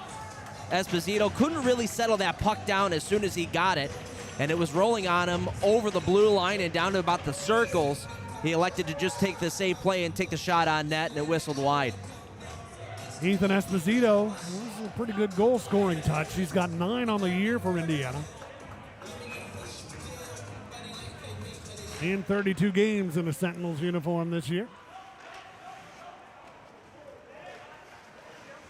Back to play. The hat tricks force it out to center ice. Sentinels off with it. Dealt ahead by Colarusso. Some contact away from the play. Physical nature of the game picking up. Sentinels from the right wing side sent on net by Colarusso. Stopped by Patton, and he'll hang on to that to bring about a whistle with 2:54 left here in period 2. Indiana trying to get win number 3 on home ice this year. They've got 7 victories in all, plus 2 shootout wins on the year. And compiling their 29 points in the standings thus far. And from the face-off on the far side of the Danbury end, the hat tricks control, send it back into Indiana territory. Pavlov with it, long feed at center, and shoved and knocked down Lewis at center. That could have been an interference call, but none forthcoming. And play continues. The puck loose in front of the Indiana bench. And Sentinel Zinchenko able to come up with it. Batted away, though, at his own blue line by Simonchek, and he'll dump it back into Indiana territory. Sentinels play quickly to center. Jonas Lias able to direct it in deep. In behind that Danbury net. Zinchenko after it. Grabbed off the boards, though, brought to center ice by Maziarchuk. Coming into the Indiana end. Centering attempt. He does get it through for a chance on net. Put on goal by Eli Rivers, and the stop made by Kerr. Rivers, a good goal scorer in his own right with 15 on the year. And spotting him was Maziarchuk to get it toward the front of the net, and Kirk comes up with a stop. Shots even at 18 with 2:05 remaining here in period 2. Eli Rivers, arguably the hottest player on this Danbury roster, coming into today with a 7-game point streak, 3 goals, 6 assists, 9 points in that time. Had 2 goals and 2 assists in this past weekend against Indiana. And his 15 goals tie him for the team lead, with Anton Rubstov in that category. Sentinels quickly on the attack now from the face-off in their own end. Play broken up in front of the net by Danbury's Caden Fennell. Here comes Fennell, skating now. Good work into the Indiana end. Cuts in deep. Tried to play it toward the net, hit the side of the goal, and then picked up and shot wide by Rubstov from the left wing side. Down to a minute and a half left here in period 2. 2-1 Indiana leading. Terrain trying to clear it out. Terrain being hounded in the near face-off circle by Cron. Finally, Panovanov there to help out. Can't play it out. Tukane keeps it in. Played to the center point. Big shot hammered toward the net by Fennell. Might have hit his own man who was knocked down on the way to the net. That was Crom, and the Sentinels clear. Hat-tricks dump it back into Indiana territory. And as the Sentinels try and play it out, it goes up over the glass, hops up into the netting and out of play to stop the action with 1:05 remaining here in this second period.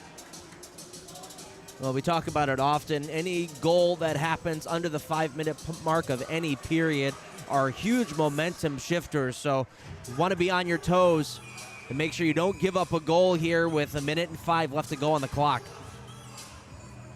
And those goals late in a period could swing the momentum of a game in a big way, and especially when you get down into that final minute of the period as we are here right now in period number 2. The Sentinels with it in their own end. Here's Pavlov deep in his own territory. Finding a man, Jakob Wolf. Pavlov able to clear it out to center ice. Kendurka, left side Indiana territory, tied up along the bench. The boards in front of the Danbury bench by Jakob Wolf. Bouncing puck, Sentinels settle it down. Wolf able to tap out to center ice.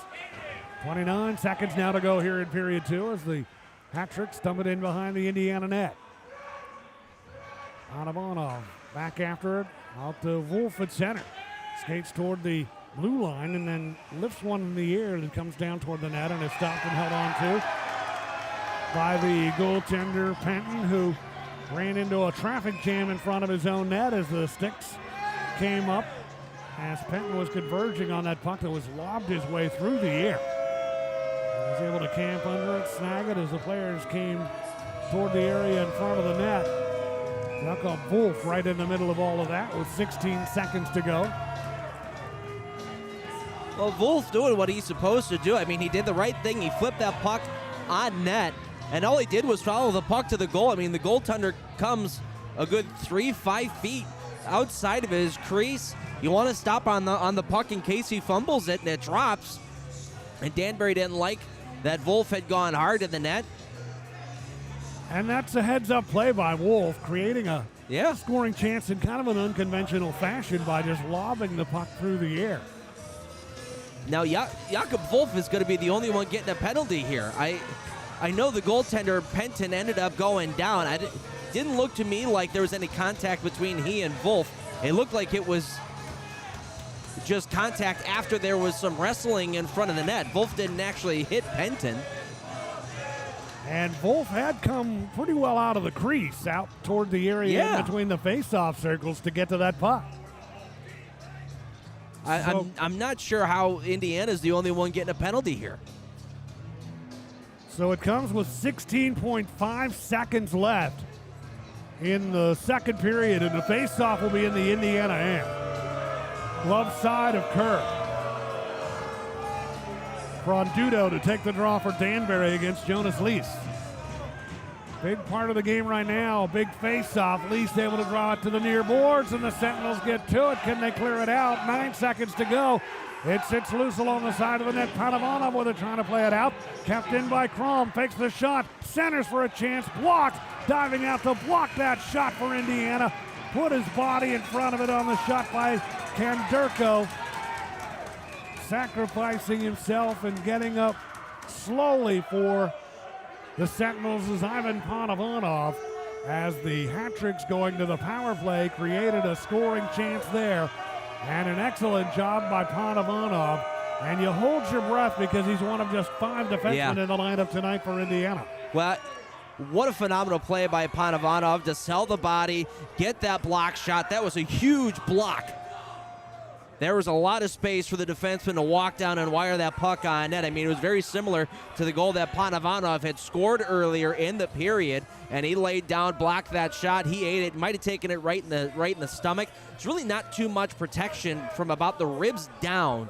The chest protector really only covers the top half of your chest, so he might have taken that in the stomach, gotten the wind knocked out of him there.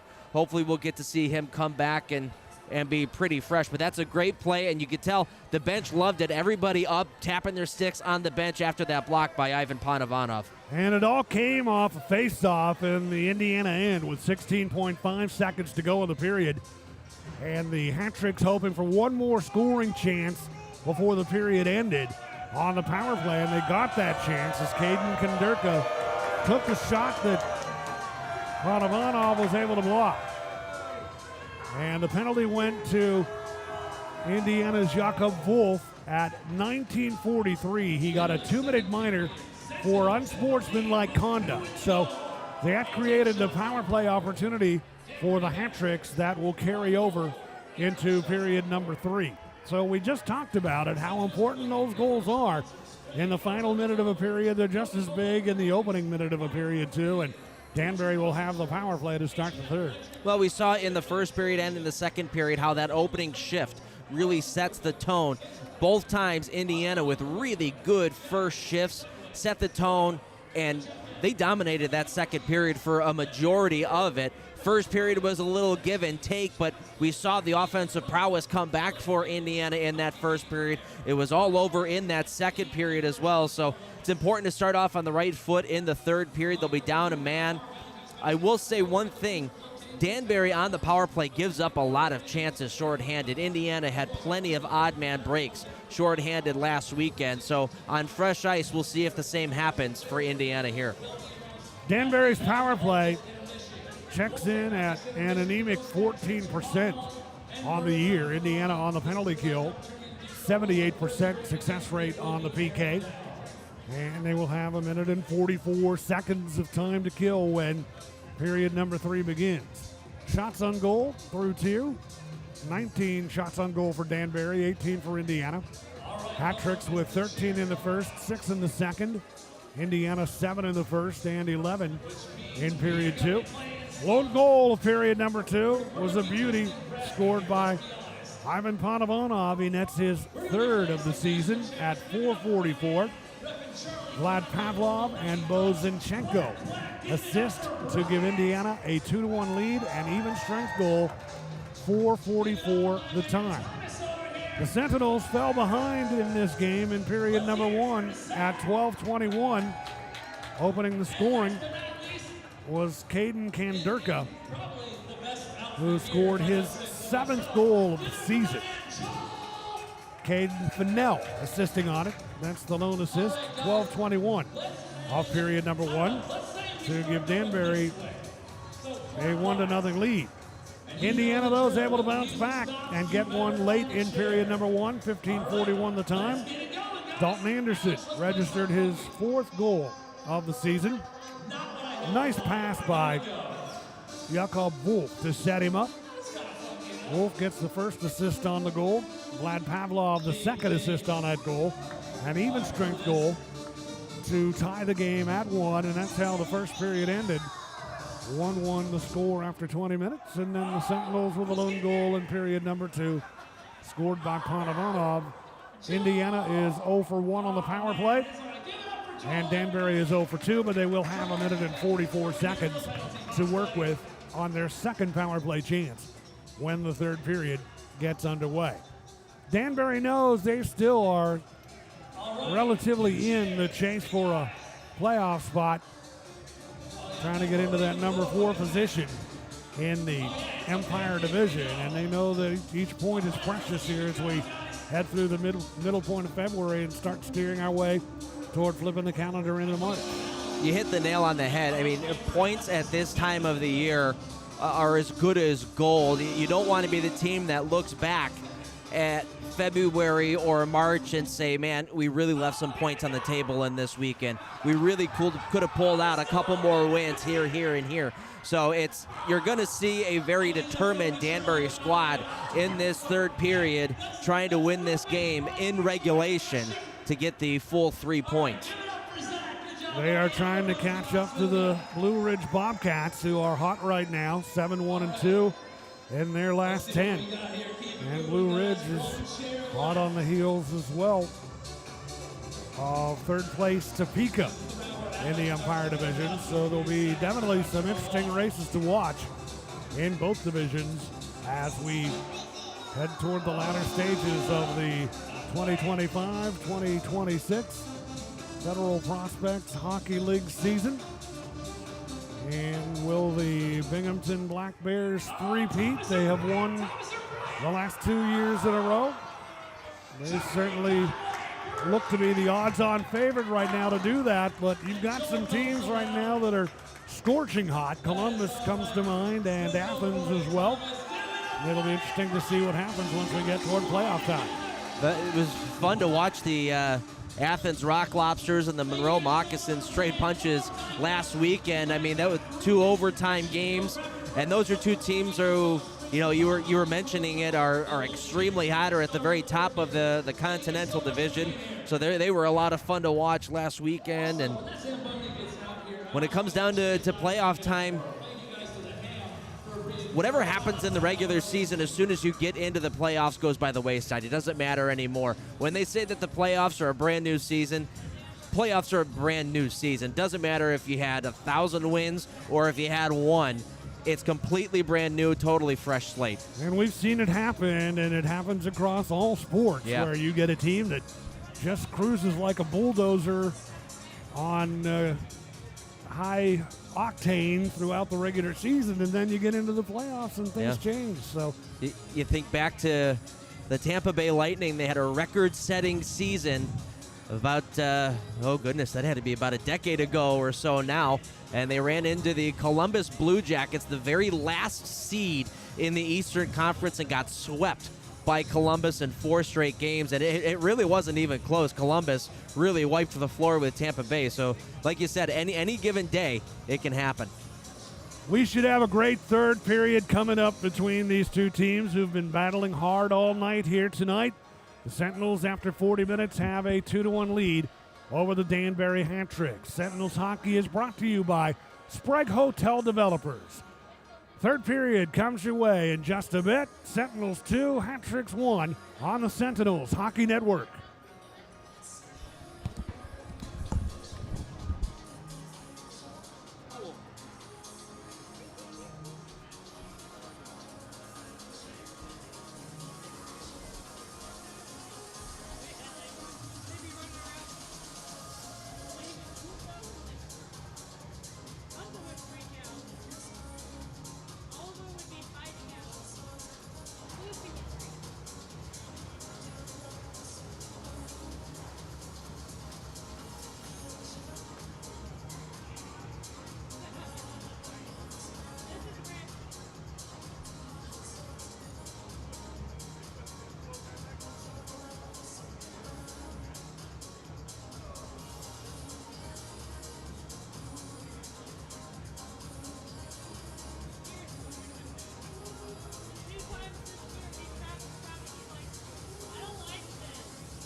Sentinels hockey comes your way tonight from the Hamilton Community Ice Arena in Columbus, Indiana. Good to be back home, a place that the Sentinels have not been since mid-January. A weekend series, the 16th and 17th against Columbus was the last time the team skated on home ice. One game was postponed in the meantime because of snow, and that was that game on Sunday, January 25th. It was to take place against Port Huron before Mother Nature had other plans. And the Sentinels embarking on a 6-game road trip and back home, getting set for this 5-game homestand and hoping to get it off to a good start. And so far, so good. They lead the Danbury Hat Tricks 2-1 as we near the start of period number 3. FPHL out-of-town scoreboard, the Binghamton Black Bears are just thumping Watertown tonight, 9-1 in the third period in Watertown. So much for them maybe being able to get slowed down a little on the road. No signs of that tonight. 9-1. They lead Watertown in the third period. PD Ice Cats with a 2-1 lead over the Columbus River Dragons. That is in the third period. Big Empire Division showdown between the Port Huron Prowlers and the Topeka Scarecrows, 1-1 in the second period in Topeka. And the Athens Rock Lobsters in the second period lead the Baton Rouge Zydeco 4-1, and that is in Baton Rouge tonight. And also tonight, the Monroe Moccasins on their home ice have built a 4-1 lead over the Twin City Thunderbirds in Continental Division action tonight. And we talked about some of the teams who are hot right now, and you look at the teams that are on the other side of that spectrum, and you get a look at the Zydeco, who their rough times look like they're going to continue tonight. They've won just 3 of their last 10, 3-7-0 in their last 10. The Biloxi Breakers are the team that's really struggling the most right now.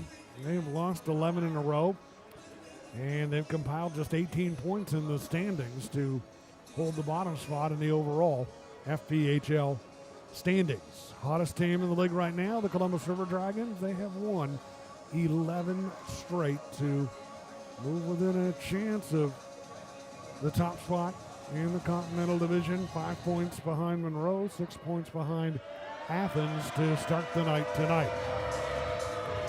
Officials make their way back out onto the ice, and the teams will arrive momentarily, and the Sentinels will be on the penalty kill to start this third period on the Ryan Fur Creative penalty kill for period number 3. 1:44 to go on the minor that was handed out right at the end of period 2.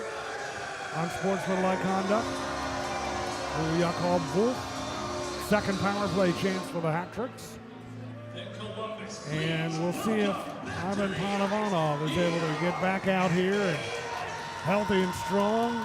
He steps onto the ice now after blocking that shot right at the end of period number 2. Had the intermission to regroup and recover. And the Sentinels, with just 5 defensemen on the roster tonight, will certainly need his contributions in period 3. And careful here before the period even starts. We get a little kerfuffle between Colarusso, Infantino, and a couple of guys on Danbury just at about center ice. So we might see some fireworks here in this third period. In a game that has been relatively penalty-free, 6 minutes in penalty time to Indiana, 4 minutes in penalty time to Danbury. but the complexion can change in a hurry. As the intensity picks up, these two teams are seeing each other for the third straight game, and one more is forthcoming tomorrow night. Might notice that behind the bench there's a couple of extra gentlemen in suit jackets with Everett Thompson.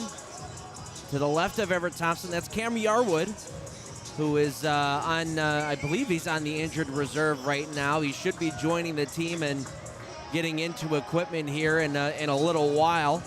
And then to the right of Everett Thompson, that's Nick Wright, who is joining the staff. So a couple of extra bodies on the bench to help Everett Thompson call out lines and make sure that the bench is in order. Cam Yarwood with quite a playing background in this league. FPHL Defenseman of the Year with Elmira. Great career in Elmira, also played in Binghamton. And behind the bench tonight are the Sentinels, looking forward to get him into the lineup. Hat tricks on the power play to start the third. Rivers with it. Center point to Crom off the lower edge of the right circle for a shot by Rubstoff that caroms wide. 1:24 to go. On the power play, right point Crom with it. Cross ice pass to Rivers. Settles it down, skates through the left wing circle. Drops it off to the side of the net for a backhander that bounces wide of the net off the stick of Frondudo. Rivers now with it, left circle. Feeds it across right wing side for a shot just wide of the net by Anton Rubstoff. They got that play set up exactly the way they draw it up. Rivers to the lower edge of the right circle to Rubstoff. Quick pass, had him open, and he fired it wide of the net, and it went up and over the glass and out of play. 1:05 to go in the power play opportunity. That cross-ice pass is something that Indiana has been trying to shut down on their penalty kill. They were unable to do so that time, and it led to a one-time missile from the circle, and it either hit the side of the net or the side of the head of Chris Curran out of play. Still power play time, and a shot from the center point fired wide of the net by Jordan Crom. Karam Sentinels get to it, send it down deep into Danbury territory. 42 seconds left on the Hat-Tricks power play chance. Here's Anton Rubstoff ahead to Rivers, who went off his stick down deep into the near corner of the Sentinels' end. Rivers with it. Sends it off the boards to Rubstoff on the right wing side. He's hit by Anderson, and the Sentinels get to the puck and they clear it all the way back down deep into Danbury territory. 22 seconds to go on the power play opportunity for the Hat-Tricks. Sentinels on the Ryan for creative penalty kill have come through pretty strong here to start this third period. 8 seconds now to go on the power play for Danbury. Hat-Tricks with a puck at center. They work it ahead to Belfay, left wing. Leaves it for Tukane, and he dumps it in behind the Indiana net. Penalty over now. Yakov Wolf is out of the box, and the team's at even strength. Hat-Trick still with a puck toward the net. A shot by Tukane blocked. Sentinels Zinchenko settling it down outside the Danbury line. Had it knocked away by Belfay. And Belfay with it comes across center red over to Tukane up left wing. Sidesteps a check from Terrain. Overskates the puck. Terrain able to grab control now for Indiana in behind his own net. Romeo Terrain with some room to work. Cuts toward his own blue line. Delivers to Peavy up left wing. Peavy starting into the Danbury end. Left it for Infantino, whose shot was blocked. And the Hat-Tricks with possession brought to center. Shot by Joshua Tomasi down deep into Indiana territory. Sentinels Pavlov after it. Hit, knocked down in behind the net. Penalty coming up. And then Peavy comes over and takes exception to the hit on Pavlov. The initial penalty was coming up against Danbury as Pavlov was driven hard into the boards. Peavy came in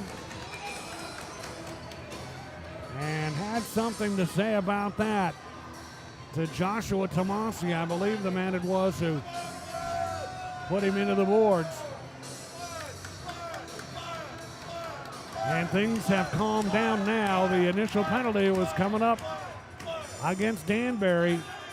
Off goes Pavlov, and that's going to take you from 5 defensemen down to 4 right now as Pavlov heads to the Indiana dressing room.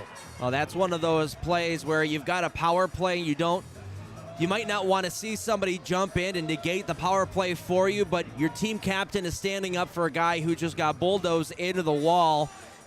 Looked like his head got caught in between Tomasi and where the boards just come out, that lip of the boards. So not a great hit by Joshua Tomasi at all. Certainly should have been a penalty. We'll see if it's just a 2-minute minor penalty or if he's going to get something a little bit more. But seems like we're going to start out 4-on-4 here for at least the first little bit. And it's very important to note that you just did that we're down to 4 defensemen now. Colosso for the Sentinels, one of the team's alternate captains, out at center with Belfay, talking with the officiating crew. Jonathan Paradise, Chris Rowe, the referees. Dom Aravante and Brandon Batens are the linesmen tonight.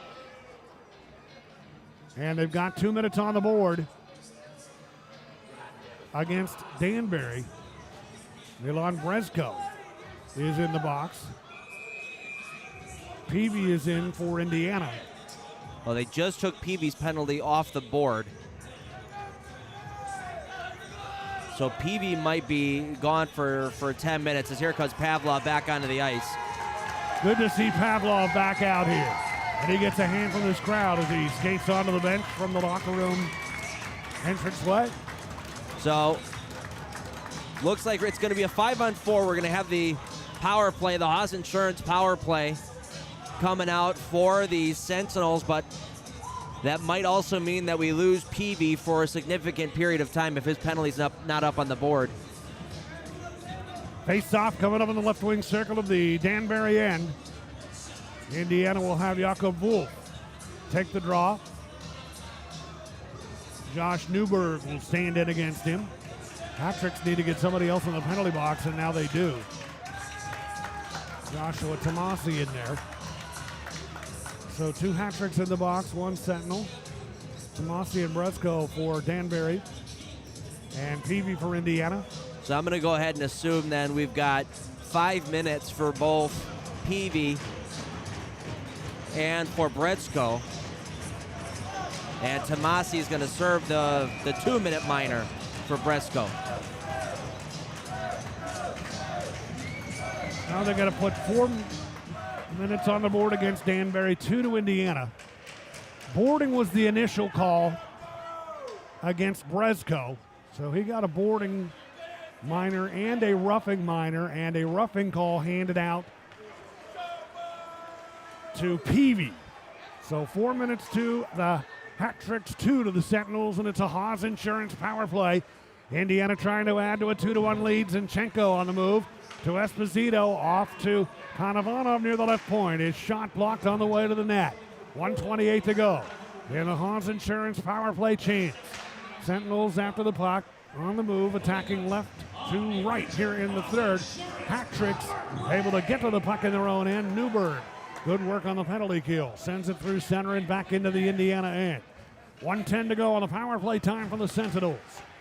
An insurance goal here would be huge. Jonas Lees with some room to work up left wing. On the move, cuts in deep, centers, and it's shot by Anderson and blocked. Loose puck. Anderson, or make that for Indiana. Lewis able to settle it down, but the pass went off. Targeted out to center. Lewis with it again across the line. Lewis in some traffic. Spots an open man on the right wing side, Jonas Lees. Steps off the boards with a puck. Lees into the slot. Leaves it in the right wing corner for Dalton Anderson. He has the first Indiana goal tonight. Anderson to Leas in behind the net. Leas gets pinned to the boards by Tukane, and that'll enable the hat-tricks to get to it, and they clear it back into the Indiana end.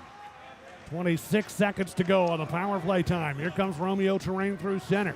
Terrain into the slot area, but too much traffic to maneuver through, and the hat-tricks intercept, and they'll sail it the length of the ice. Kerr out of the net to settle it down. 10 seconds to go on the power play. And Terrain will start from in behind his own net. Penalty about to expire. Headman pass to Davis up right wing. Here comes Davis in deep right wing side for Indiana. Juwan Davis had it knocked away, and the hat-tricks clear it as the penalty expires all the way down deep into the Indiana end. Kerr handling it in behind the net and drops it off to Romeo Terrain. He'll leave it for Pavlov behind his own goal. Now to Terrain in the near corner. Back to Pavlov. Forechecking pressure applied in a heated manner by the Hat Tricks right now. Looking for the tying goal. Trying to get some momentum off that penalty kill. Davis away with the puck, though, for Indiana. Headman feed Colosso left wing. Couldn't get around Pickford, though. Pickford away with the puck. Clears it all the way down deep into the Indiana end. Kerr stops it in behind the net. 14:40 remains, third period. Indiana 2, Danbury 1. And the Hat Tricks with the puck at center. And sent ahead into the Sentinels end by Andre Simonchuk. The Sentinels get to it, and they'll clear it through center and back down deep into the Danbury end. Shots 25 for the Hat Tricks, 19 for Indiana. 14:15 left third period. Sentinels leading it 2-1. I'm Jim Mirabello along with Andy Pensiger here at the Hamilton Community Ice Arena. Sentinels hockey brought to you by Sprague Hotel Developers. Puck sent by the Sentinels deep into the Hat Tricks end. Hat Tricks able to work it out to center ice. Simonchuk on the left wing side. Inventino over to slow that play down. Belfay away with it now. Dropping it back into his own end to Ian Tukane. Pass at center, Colosso. Castillo breaks it up. Sends it back into the Danbury end, and then the Hat Tricks sending that puck the other way are guilty of icing. And the clock stops here with 13:42 remaining in the third period. Danbury catching a bit of a break there as this is an icing call. If this were the NHL, you wouldn't see a TV timeout here. They would have to get stuck out there, and that was a long shift for this Danbury unit. But they do get the media timeout with 13:42 left to go on the clock. Get a chance to take a bit of a breather before we get a draw inside the Danbury zone. Once again, great to see Vlad Pavlov not only just back on the bench, but he just went right back out into it as well. He didn't miss a single shift. Took a hard hit up high, got crunched. His head smushed a little bit along the boards there, but came right back out, went right into it, and he looks no worse for the wear. And kind of in a bad spot, too, where the boards and the glass meet. Yeah. And there's that ledge, and that can add to the potential for injury. And not only that, his head was sideways. A lot of the guys in this league, there's earpieces, plastic earpieces on those helmets. A lot of the guys take those out because they're a bit uncomfortable. They kind of pinch your ears in. So if Pavlov has that piece out, I mean, that's direct ear on board getting smashed in there and at what, a good 20 miles an hour, you know? So a lot of momentum driving you into that. Right. And when Pavlov went off, obviously it's a big question mark, but he wasn't in there long. No. He came right back out and onto the bench and back onto the ice. So hats off to him. And the face-off will be in the left wing circle of the Danbury end. Stick side of Penton. Hat Tricks able to bring it to center. Play it to the Indiana line. Zinchenko intercepts. Starts to center. Goes Zinchenko up left wing. Tried to dance through two men, but the Hat Tricks knock it away. And they'll mount the counterattack now. Eli Rivers, right side Sentinels, and long shot sticked out by Kerr. Puck bouncing near side Indiana territory. Sentinels get it to Zinchenko. Off to Lewis. Room to work in with a shot, and the save is made by Penton on Lewis's bid for his first Pro Bowl. Sentinels get it back in front, and it's knocked away, and the whistle stops play. The Danbury net gets dislodged in behind Penton as Lewis got taken down in behind the play, but another good shift in the debut night for Indiana's Blake Lewis. Pretty little passing play there between Lewis and Zinchenko. Lewis drops that off for Zinchenko, who cuts to the middle of the ice. He takes two Danbury hat tricks with him and slides a behind the back pass right back to Lewis, who had some time to walk in and wire that one. Good positioning by Kyle Penton, able to shrug that one down. And we get a whistle with the net coming off of its pegs. And the face-off takes place in the left wing circle, Danbury end. Penton's stick side. Colosso on the draw for Indiana. Drew it back to Panovanov, and his shot is gloved and held on to as sticks come up and shoves are exchanged and around that Danbury net. As Penton skates away from that little mini melee with the puck, and the linesman calm things down. We'll have a face-off once again in the Danbury end. So we've had 6 minutes in penalty time here as things get a little bit more feisty in the third period. At 2:41 on that hit that we were just talking about on Pavlov, it was a boarding minor and a roughing minor. to Milan Brezko. And then stepping in to defend Pavlov was team captain for the Sentinels, Blake Peavy, and he got a 2-minute minor for roughing. So 8 minutes in penalty time to each team here tonight. Sentinels off the faceoff, long shot steered wide by Panovanov and played through center into Indiana territory by Rubstov. Sentinels get to it. Here's Camasso, right wing at center. Tried to direct it to Wolf. It went off his stick. And Maziarchuk comes up with a nail for Danbury. Pavlov in, hits Rubstov, knocks him off stride. Rubstov still with that puck. Tried to get it toward the front of the net. Pavlov back, able to knock it away. Kept in Rubstov, left wing, motoring in along the near boards. Tight angle shot goes wide of the Indiana net. Puck off the boards and forced out to center by Infantino of Indiana. Fennell now at center. Shoots it down deep into the Indiana end. Caden Fennell defensively for Danbury, playing it in deep. 12-14 to go third, and you can just start to sense some desperation for Danbury now. Goals have not been plentiful. Here's Davis, left wing side from the far boards, a shot wide of the hat-trick net. Colazzo keeps it in, lets one go, a bouncing puck, heading wide, stick to side by Penton. Puck on the far side of the Danbury end. Sentinels trying to keep them tied up. Hat-tricks, they'll come away with possession of it. And motoring out to center ice is Fennell up left wing. Slowed down by Colarusso. Terrain hustling back to get into the play. And getting knocked down, Fennell. Left wing corner, and the Sentinels have the puck. Davis outlets at center ice on the move for Indiana. Tomacek down right wing. Philippe Tomacek in his Indiana debut tried to get it toward the front of the net. Broken up though by the hat-tricks. With 11:25 to go as they clear to center ice. Terrain for Indiana. Over the line on right wing. Puts on the brakes. Long shot wide of the net. Karam off the boards. Esposito with it. Drives it back down deep and behind that Danbury goal. Puck rolling into the right wing corner. Sentinels get to it. Terrain taps it back in behind the net. Bouncing off the board. Danbury able to get control and they clear. Castillo tracks it down on the far side of his own end. Pressured in deep. And that pressure applied by Eli Rivers, left wing. Got it toward the front of the net for the Sentinels intercept. Here's Zinchenko, 2 men back. Zinchenko up right wing. Zinchenko powers his way to the net in tight. Centered wide of the goal. Kept alive by Indiana. Jonas Lee is trying to put it in front. Intercepted though by Simon Check of Danbury.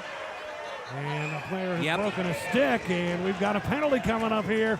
And it was a broken stick for Danbury for Austin Belfay. He snapped his stick trying to clear that puck out, and instead of dropping the stick immediately, he still skated with it at least 3 or 4 strides. And you can't do that. You can't play with the broken stick in your hand. He got tagged for it.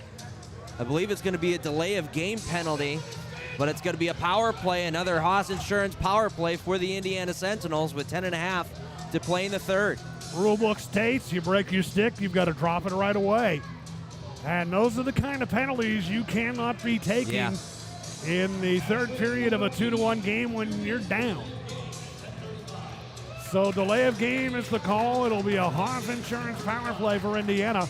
And here's another chance for a big insurance goal to give Chris Kerr a little bit of breathing room in net. Face off left circle. Danbury in. Hat-tricks come away with it off the draw. Short-handed, they come to center. Sosinski up left wing, Indiana in. Puts one right on net, and it'll be gloved and held on to by Kerr. And that'll stop the clock with 12 seconds elapsing off this Haas Insurance power play. Danbury scoring a short-handed goal in the Saturday game against Indiana last weekend. It was Josh Newberg who picked that one up just 30 seconds into the third period. That was one of those opportunities where Sentinels had some fresh ice and thought that they were going to get a power play goal to try to get themselves back in the game, and that really started the snowball in that third period of the game getting out of hand. So learn from your mistakes here if you're Indiana. Don't give up a short-handed goal at a very key time. Puck knocked into the far side of the Indiana end, and here's Peavy able to gather it in. Delivering to Jakob Wolf. Try to go to Panovanov. He was turned around a bit on the play, but recovers with some help from Kerr settling the puck down. And Panovanov sets it up for Peavy and now to Esposito. Drop pass, Zinchenko. His delivery on the right wing went off the skates of Rivers. Peavy able to settle it back down. 1:12 to go on the power play. The Sentinels have really not generated anything yet on this Haas Insurance man advantage, but still some time to work with. Feed to Zinchenko up right wing through center. High slot shoots, and the stop made by Panton as Zinchenko tried to surprise him a little and handcuff him with that long shot. And still a minute to work with on this power play. 9:35 to go, third period, 2-1 Indiana. Not a bad play there by Bo Zinchenko. The power play just a little out of sorts there for the first minute. So just to kind of settle things down, get the puck over the blue line and throw it on net and make sure you get a whistle, get an offensive zone draw, and try to do it all over again. And now we get our media timeout. So a little bit of an extra breather and maybe a time to set up a face-off play for the Indiana Sentinels to get this puck on net, get some bodies to the net, and get yourself a 2-goal lead. Neither team scoring here in the third period. We were tied at 1 at the end of 1. Danbury had actually scored first at 12:21 to take a 1-0 lead. Caden Kinderka gets his 7th goal of the season. Caden Fennell assisting on it. Even strength goal. Indiana ties it at 15:41 of the first. Dalton Anderson with his 4th of the year. Jakob Wolf and Vlad Pavlov assisting on it. And the goal that puts Indiana on top comes at the 4:44 mark of period 2. Ivan Panovanov with his 3rd goal of the season. Vlad Pavlov assisting. Vladdy with an assist on both goals. And Bo Zinchenko with an assist as well. All of the goals, even strength. 3rd power play chance right here for Indiana. On the Haas Insurance power play, they'll have the face-off where they want it. Right wing circle, Peavy to take it for the Sentinels against Josh Newberg. Glove side of Penton. Puck drops, Peavy after it. But first arriving is Pickford to clear it on the backhand all the way down deep into the Indiana end. Pavlov in behind his own net. 48 seconds to go on the power play. Here comes Pavlov with a hand in both goals. Ahead to Jonas Leas up right wing. Leas double teamed along the right wing boards. Manages to get that puck in deep and behind the Danbury net. Wasting no time though and clearing it out to center ice for the hat tricks. Sentinels quickly though back on the attack. Esposito in deep. After Fennels cleared and go all the way down. Now right in front of the net. Peavy on the doorstep. Stopped from close range by Panton. A great chance there for Blake Peavy. Good quick passing play there. Jonas Lees in behind the net, able to find a way to get that in front to Blake Peavy. And I'm not sure if Peavy was able to get everything on this puck. He had a body right in front of him as well, but a really good save required from Penton. Colosso ready now on the face-off for Indiana against Jordan Cron. Puck drops, got tangled up for a second along the legs of the linesman. Rolls in behind the Danbury net, and the hat trick's clear. They've got a man way ahead of the play. Rivers, pass went beyond him. He goes after the puck in behind the net. Panovanov ties him up. 8 seconds on the power play, and this one will go by the wayside for Indiana. Here come the Sentinels, though. They might be able to generate something quickly before the player out of the box, Belfay, can join the play. Colosso with it up right wing. He'll shoot, and a pad save made. Rebound put back toward the net from the left wing side by Anderson. It's blocked. And here come the hat tricks. A 2-on-1 develops. Hustling back, Colosso. Puck carried up right wing, dragged in deep and centered and fired home from the right wing circle. Tying the game, Jordan Crom just after the hat tricks kill the penalty. Crom ties the game with his 11th goal of the season. Boy, what a momentum shifter there. And it was a great back check by the Sentinels. Colosso coming all the way back, took his man, and just a little bit of miscommunication there from Indiana as far as who had who, which left a man wide open in front of the net. Jordan Crom able to blister that one into the upper left-hand corner. And we're tied up at 2. So a good effort there by Indiana on the back check. Just need to have a little better communication as far as who has what guy on that back check there. And you've got to believe right now that one of the happiest men in the building is Austin Belfay. After what could have been a very huge mistake. Here is Kerr out and makes a big stop again on the opportunity for Maxim Maziarchuk to try and put his team on top.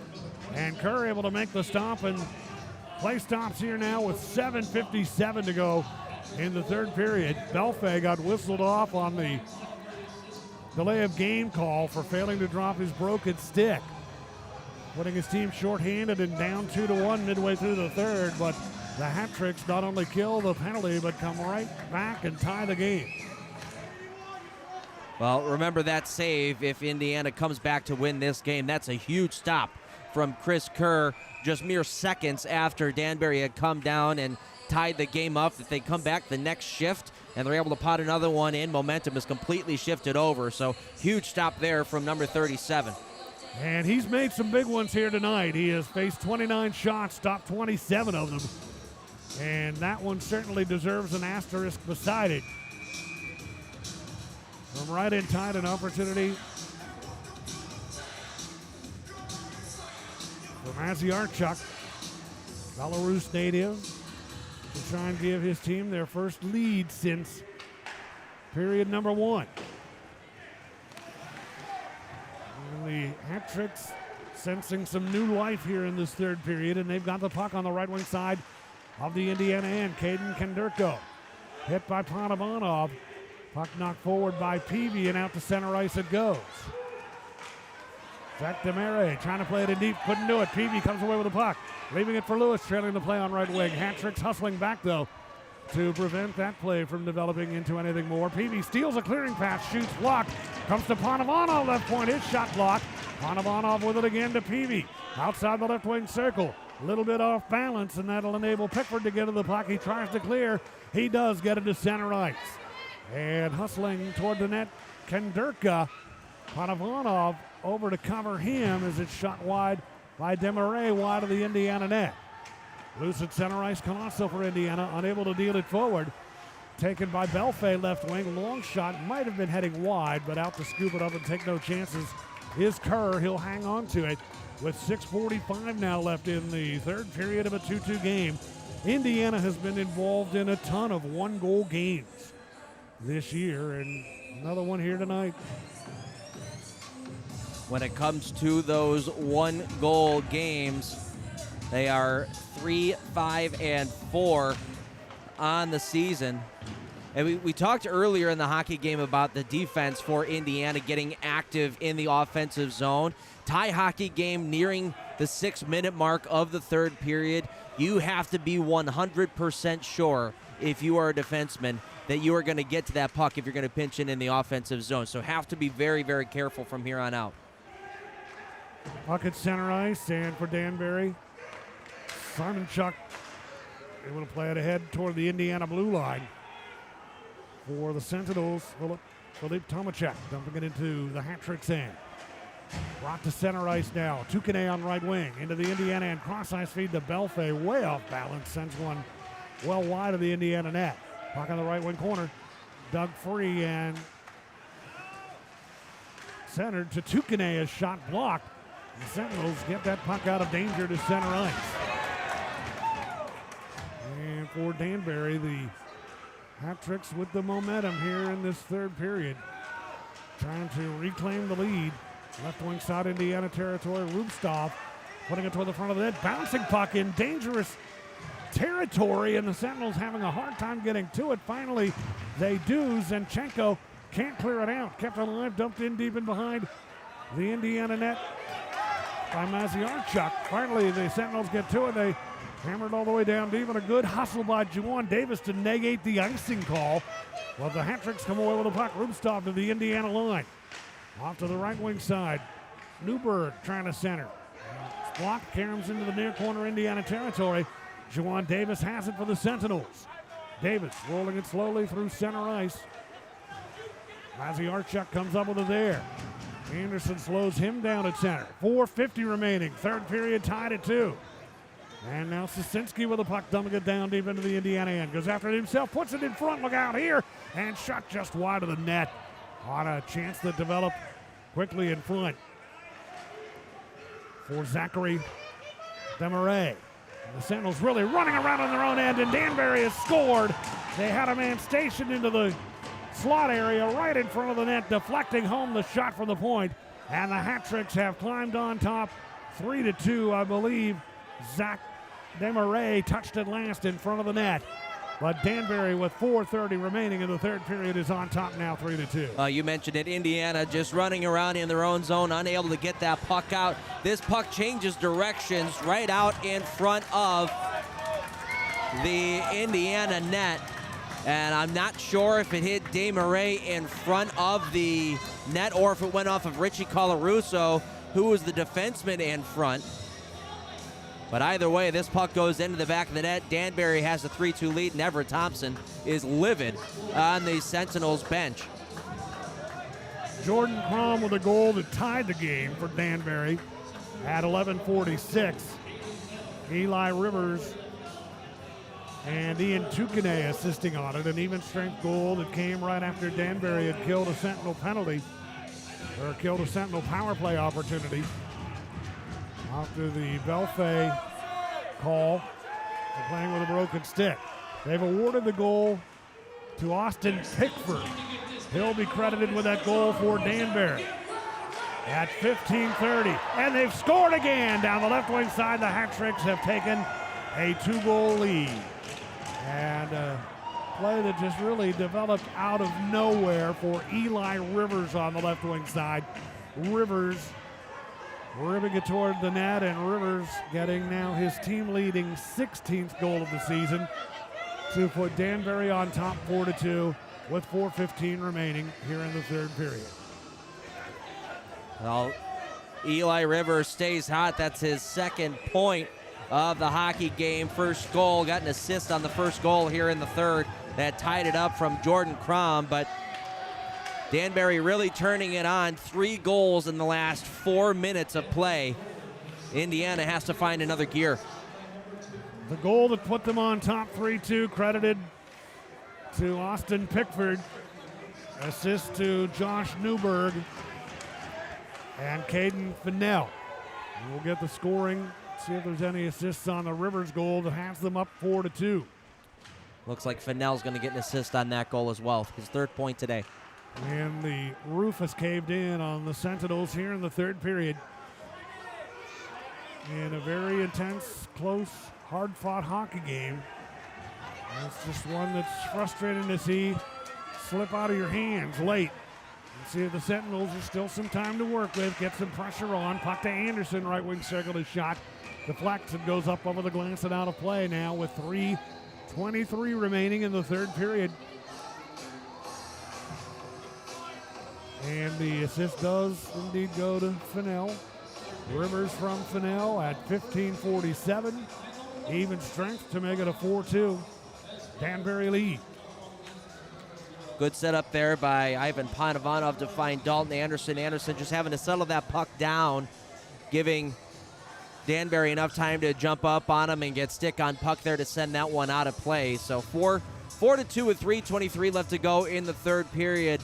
With how good that the Indiana Sentinels have been offensively today, you got to wonder on the bench, the coaching staff thinking about maybe pulling Chris Kerr a little earlier than normal to try to tack on a couple goals to tie this hockey game back up again. I mean, Indiana has done so well inside the offensive zone, generated a lot of opportunities here. Not out of the realm of possibilities to pot 2 goals here in the next 3 minutes and 23 seconds. In a 1-goal game, you often see the coaches wait till about the minute and a half mark to make the move. But a 2-goal game, you do it earlier, and you've really got nothing to lose, and I think they're going to pull him off right now. Yep. Everett Thompson giving the signal to Chris Kerr to head over to the bench. You've got the face-off in the offensive zone. Esposito, Lewis, Peavy, Pavlov, Zinchenko, and Panovanov will be the 6 players on the ice to try and generate the first of 2 goals here in 3:23. Sentinels win the faceoff. Panovanov to Pavlov, center point, ripping one right on goal, and there to stop it, sizing it up all the way. Penton hangs on to it, and we'll have a faceoff again in the Danbury end with 18 to go. Sorry, Jim. Got to get bodies to the net there.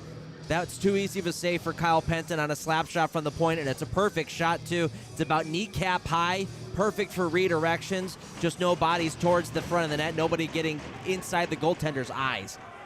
Peavy on the faceoff, and the Hat-Tricks converge as they battle along the near boards outside the circle. Empty net down to our left, and the Hat-Tricks come away with a puck. They'll clear it through center, down deep into Indiana territory. Panavonov is back to get it. In behind his own net. Leaves it for Pavlov. Over now to Ethan Esposito, far side of his own end. Skates his way forward, delivers to Panavonov, crossing the line on right wing. Panavonov for Indiana with a goal here tonight. Leaves it for Peavy in behind the net. Now to Esposito. Out to Pavlov on the left point. Across to Zinchenko. He broke his stick on the shot. And unlike Belfay, he drops it right away, but he's going to head to the bench for a new piece of lumber. Puck in deep in behind that Danbury goal. Hat-Tricks try and clear. Pavlov keeps it in. Gets it to the front of the net and over. Skating it on the right wing side is Zinchenko. Long shot from center ice toward the empty net. And in it goes as Anton Rubstov fires home the coup de grace. And it is now 5-2 with 2:23 remaining in the third period.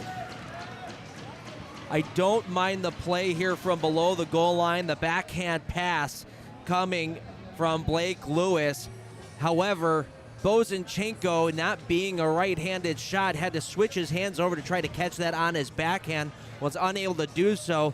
That leads to Danbury getting that puck and having some space to come out to center ice. When you've got an extra attacker out on the ice, your net is empty. Blind backhanded passes to the middle of the ice, you have to make sure they get onto the tape. You have to keep possession in the offensive zone. Chris Kerr is back in net now for Indiana. And Danbury has put 4 on the board here in period number 3. And they will take game 1 of this 2-game weekend set. Rubstov with the goal into the empty net, his 16th of the season. So 5 different goal getters tonight for the Hat-Tricks. And the Sentinels off the face-off managed to clear the puck out to center ice. Jonas Lees gets to it. Lees putting it toward the front of the net. Hat-Tricks converging defensively. They just need to do some housekeeping maintenance work here. And they'll bring it out to center ice and dump it down deep into the Indiana end. Back to get it, Richie Colarusso. Deep in his own end. Colarusso ahead to Juwan Davis. Skates over center red to the hat-trick line on left wing. Davis in deep. Tight angle backhand shot wide of the net. A minute 26 now to go in the third period.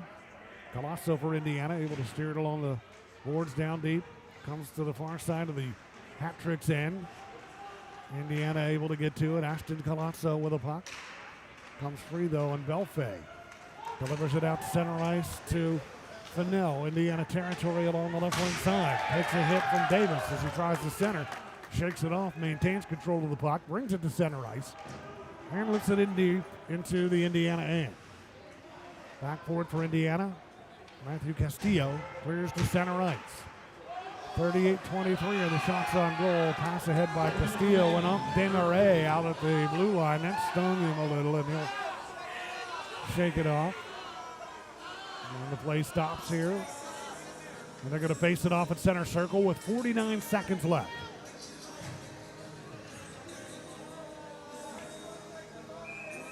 And the Hat-Tricks with a big third period. And you really just think back to that power play chance that the Sentinels had when they were up 2-1.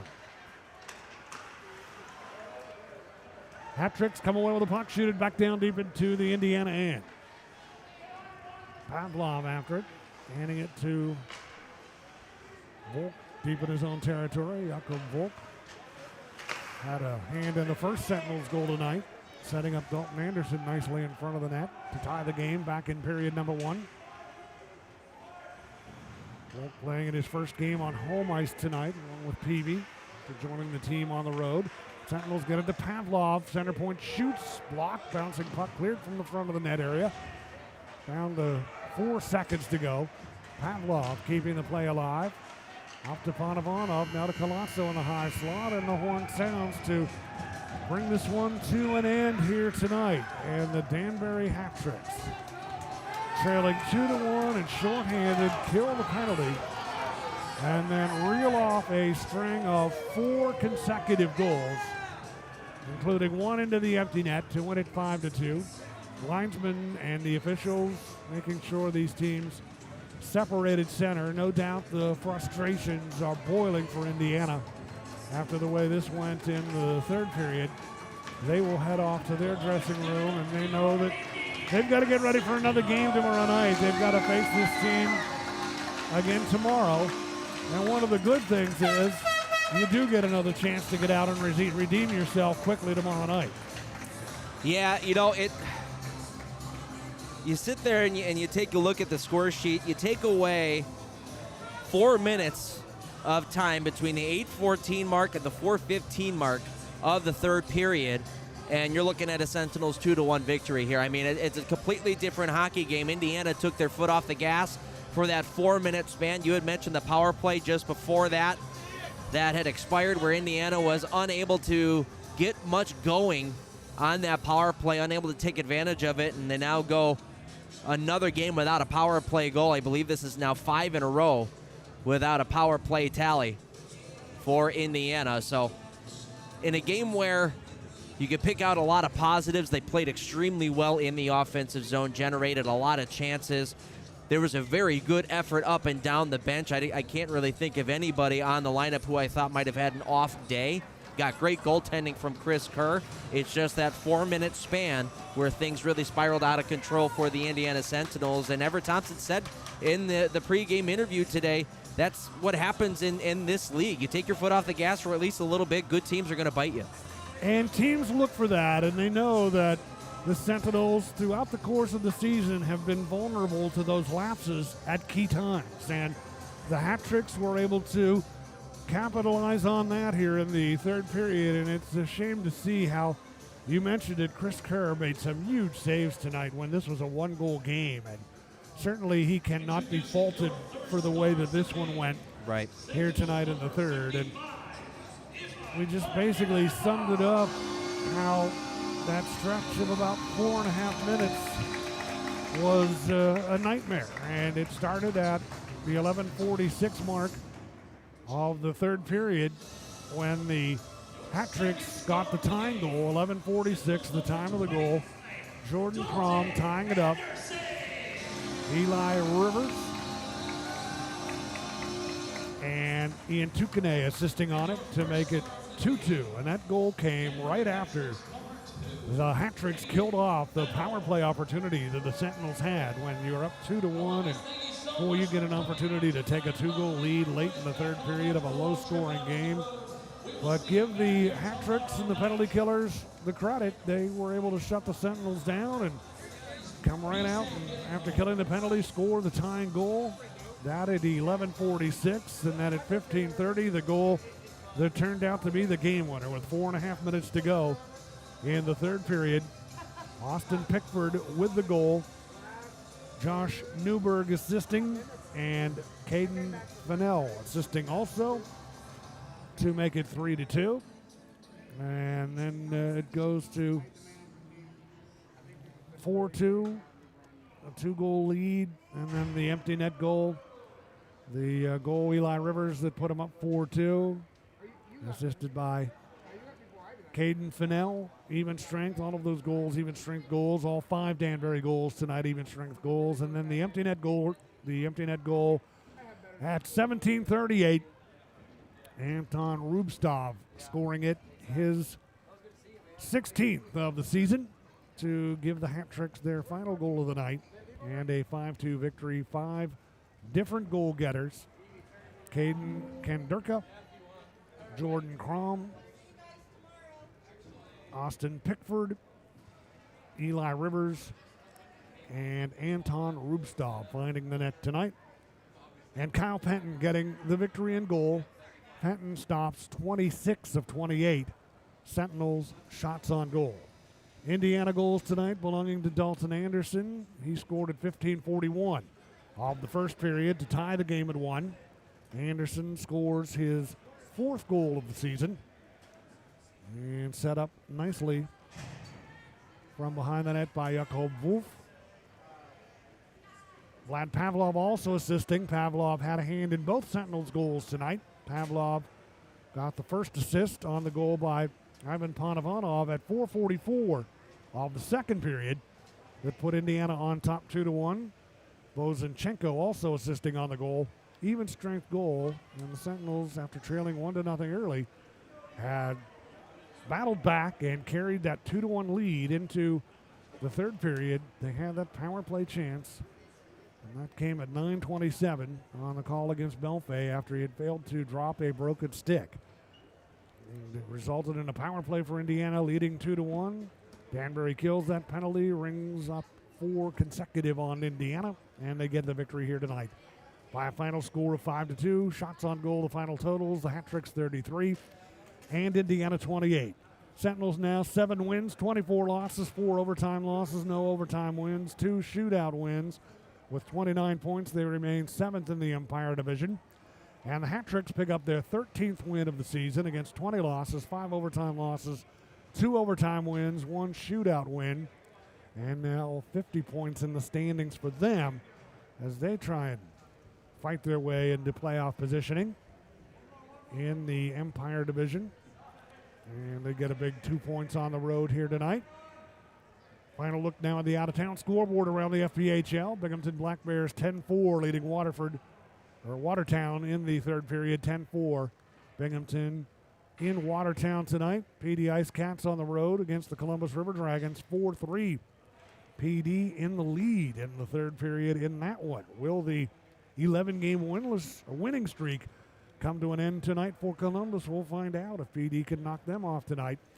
Port Huron Prowlers trying to hold back a challenge from Topeka for the number 2 spot right now in the Empire Division. Port Huron on top 3-1 over Topeka in the third period. Athens Rock Lobsters with a 6-1 lead on the road in Baton Rouge tonight against the Zydeco, and the Monroe Moccasins on home ice tonight have a 6-3 lead over the Twin City Thunderbirds. And that is the latest on the FPHL out-of-town scoreboard. Same 2 teams here tomorrow night. The season series will wrap up tomorrow in the 6th meeting of the year. And the Sentinels have won 1 of the games, and that was on the road in Danbury last Friday night. The Hat Tricks rebounded with a 7-0 victory over Indiana in the second game of that series. And then here tonight, it looked like the Sentinels would have an opportunity to turn the tables on them. They carried that 2-1 lead late into the third period. But the Hat Tricks, give them credit, on the road, seizing the opportunity and getting the victory tonight, their 13th win of the year. For the Sentinels and Everett Thompson, the challenge now is to try and draw the positives out of the game here tonight. And if you could edit out just 4.5 minutes of this game, as you'd said, you'd be having a whole different feeling and conversation and outlook going into tomorrow night.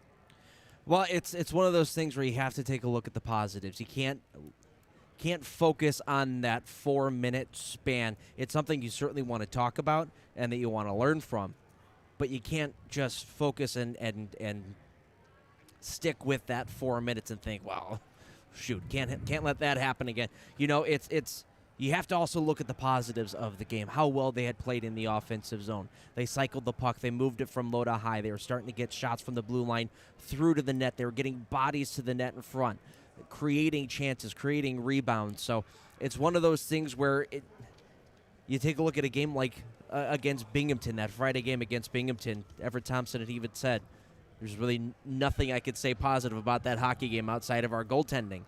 Today is not that kind of not that kind of game. This is a game where they played really well. There's just 4 minutes of time where they took their foot off the gas pedal, and this is a young team that's going to have to learn how to win these types of hockey games if they want to start moving up. It was a game that they led for the vast percentage of time. After falling behind 1-0, they got the tying goal shortly after surrendering that first goal of the game, and then they got the go-ahead goal early in the second period. So They were leading or tied most of the game tonight until that nightmare stretch in the third period that put the hat tricks over the top here tonight. Same two teams tomorrow night. We'll see if the Sentinels can bounce back and salvage a victory in this season series as they play game 2 of a 5-game homestand. Andy and I will be with you at 7:15 Eastern time tomorrow night. And we hope that if you're not able to join us in person here at the Hamilton Community Ice Arena, you'll be able to be with us here on Sentinels Hockey, brought to you by Sprague Hotel Developers. Our thanks to Ryan Fur Creative and the production efforts on tonight's contest. Ryan Fur, Jordan Vickers, and company with their usual outstanding work here at the Hamilton Community Ice Arena. Again, we're with you tomorrow night, 7:15 Eastern Time, for the Sentinels and the Danbury Hat Tricks round 2 tomorrow night, 7:15 here at the Hamilton Community Ice Arena. For Andy Petziger, I'm Jim Mirabello saying good night. Sentinels Hockey brought to you by Sprague Hotel Developers. Again, the final score, the Hat Tricks 5, the Sentinels 2.